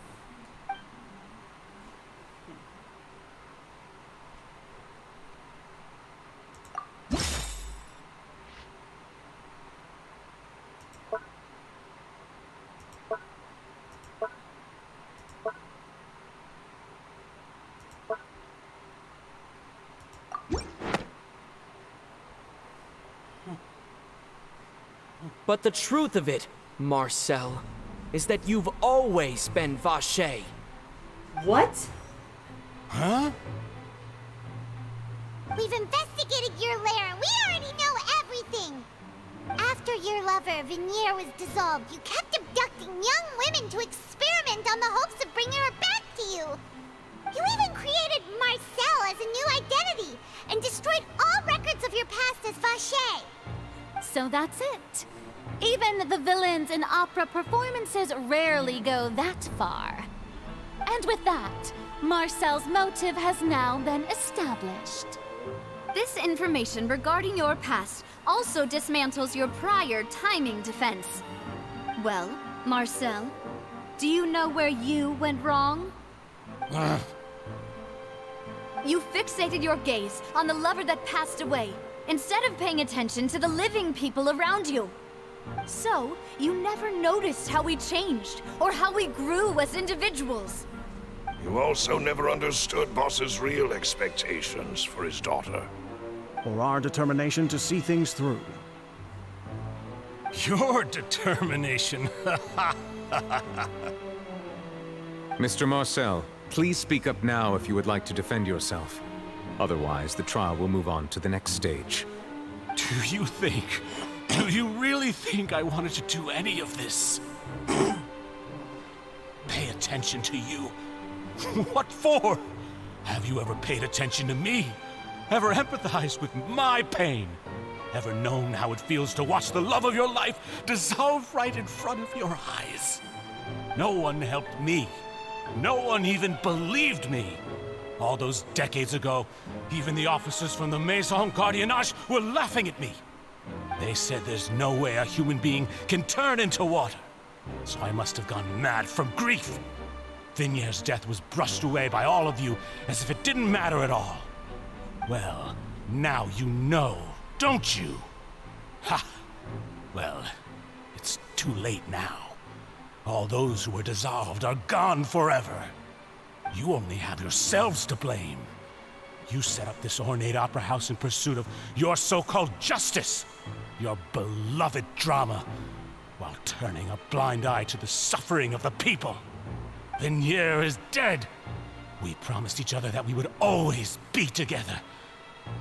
Wherever she goes, I will follow. But I'm not from this blasted place, so I can't be dissolved, no matter what I do. Hey, is that water from the primordial sea that he's drinking? I can't dissolve! Can't dissolve! Can't dissolve! Do you all see? I can't go, I can't follow. So if I can't go where she is, what choice do I have but to try to bring her back? I did all of that, and in the end, that accursed Callus still got the better of me. I spent my entire life living on pins and needles, only to get stabbed by his idiot daughter at the very end. The suspect is exhibiting signs of mental distress. Guards, please restrain him. Don't touch me! Don't anybody come near me! I still need to save Vignier. I promise. We made a promise. Vignier. Vignier! Please, Vignier. Don't think badly of me. All I want to do is fulfill our promise. At this point, the verdict of this trial is clear. With Mr. Marcel's conviction, the charges against Mr. Tartaglia no longer have any basis. Fine by me. I was in a bad mood, but after a show like that, I'm actually feeling pretty good.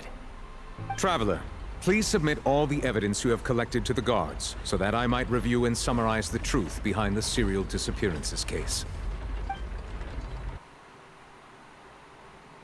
The man now known as Marcel was originally named Vacher and worked as an adventurer with his partner and lover Vignier. During an underwater expedition, Vignier accidentally came into contact with water from the primordial sea and was dissolved in front of Vacher as a result. Vacher learned of the primordial water's existence through the work of others and began to kidnap young women for research, with the goal of discovering a method to restore Vignier back to life. To cover his tracks, he invented the new alias of Marcel and began to operate a business in Poisson. During the course of his research, Vacher discovered that a diluted concoction of water from the primordial sea can induce feelings of euphoria, and began to manufacture and market synth. However, as he accumulated wealth to fund his continued research and expanded the scope, he came into conflict with Spina di Rosula. After exchanging blows with Spina di Rosula for many years, Vacher decided to assassinate their president Callus at a banquet. Although the assassination did not go as Vacher expected, he was able to turn Callus into the murder suspect by dissolving the assassin he sent to the scene. And just recently, Vacher attempted to frame Linny as the culprit of the serial disappearances case, using a similar method. However, his attempt to frame Linny failed, and the power of water from the primordial sea became public knowledge. This case also exposed enough of Vacher's machinations that he was eventually successfully charged in court. Thus concludes the enigmatic history of the serial disappearances case, with the truth revealed to all.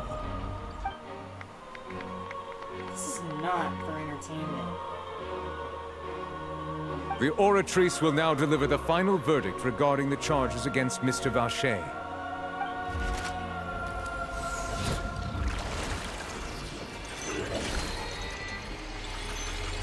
Just getting good. Oh.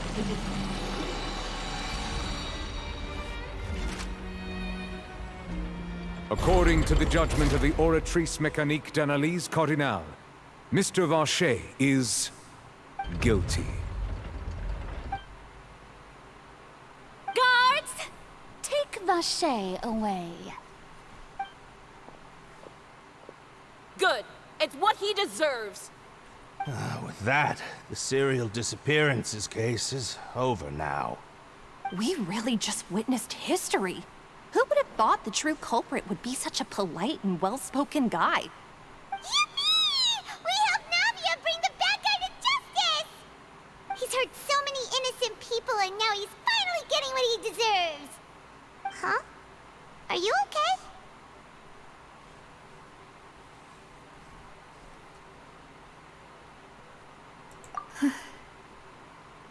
Demoiselle, you were absolutely brilliant. The day our late boss had always hoped for has finally come. You can rest easy now, knowing justice has been served. Yeah. It's finally over. It's all thanks to you guys. And my partner. See, Papa? Spina di Rosula's still doing well with me at the helm.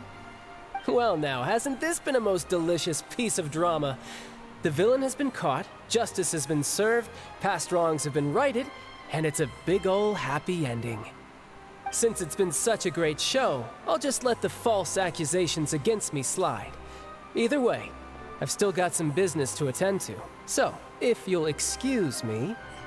Please wait just one moment, Mr. Tartaglia. What now? None of this has anything to do with me.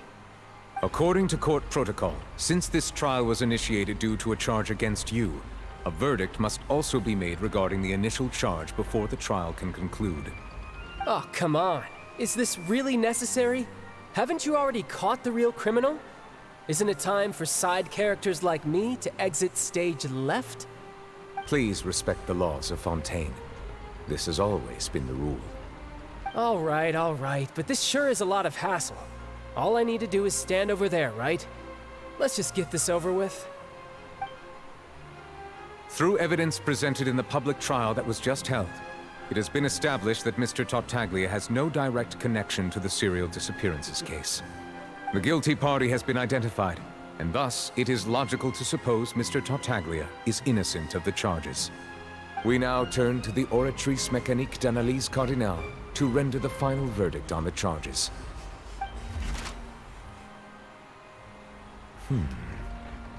According to the judgment of the Oratrice Mécanique d'Analyse Cardinale, Mr. Tartaglia is guilty. What? What? How is he guilty? Hey! That's not funny! Didn't you just say I'm supposed to be innocent? What's with this verdict? Is your justice machine malfunctioning? Huh? This has never happened before. The Oratrice actually returned a different verdict from the Chief Justice. I mean, have you ever heard of an innocent Fatui Harbinger? Do you think the Oratrice might have just convicted him on general principle? But weren't the charges about the serial disappearances case? No matter what else he's guilty of, it shouldn't affect the verdict in this case, right? The judgment of the Oratrice Mécanique d'Analyse Cardinale is, by law, the final verdict of the court. We must accept the guilty verdict. Guards, please take the suspect into custody per court protocol.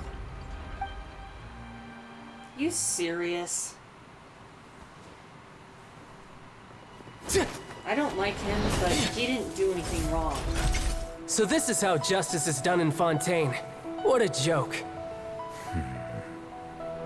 You've got your rules. Well, I've got mine too!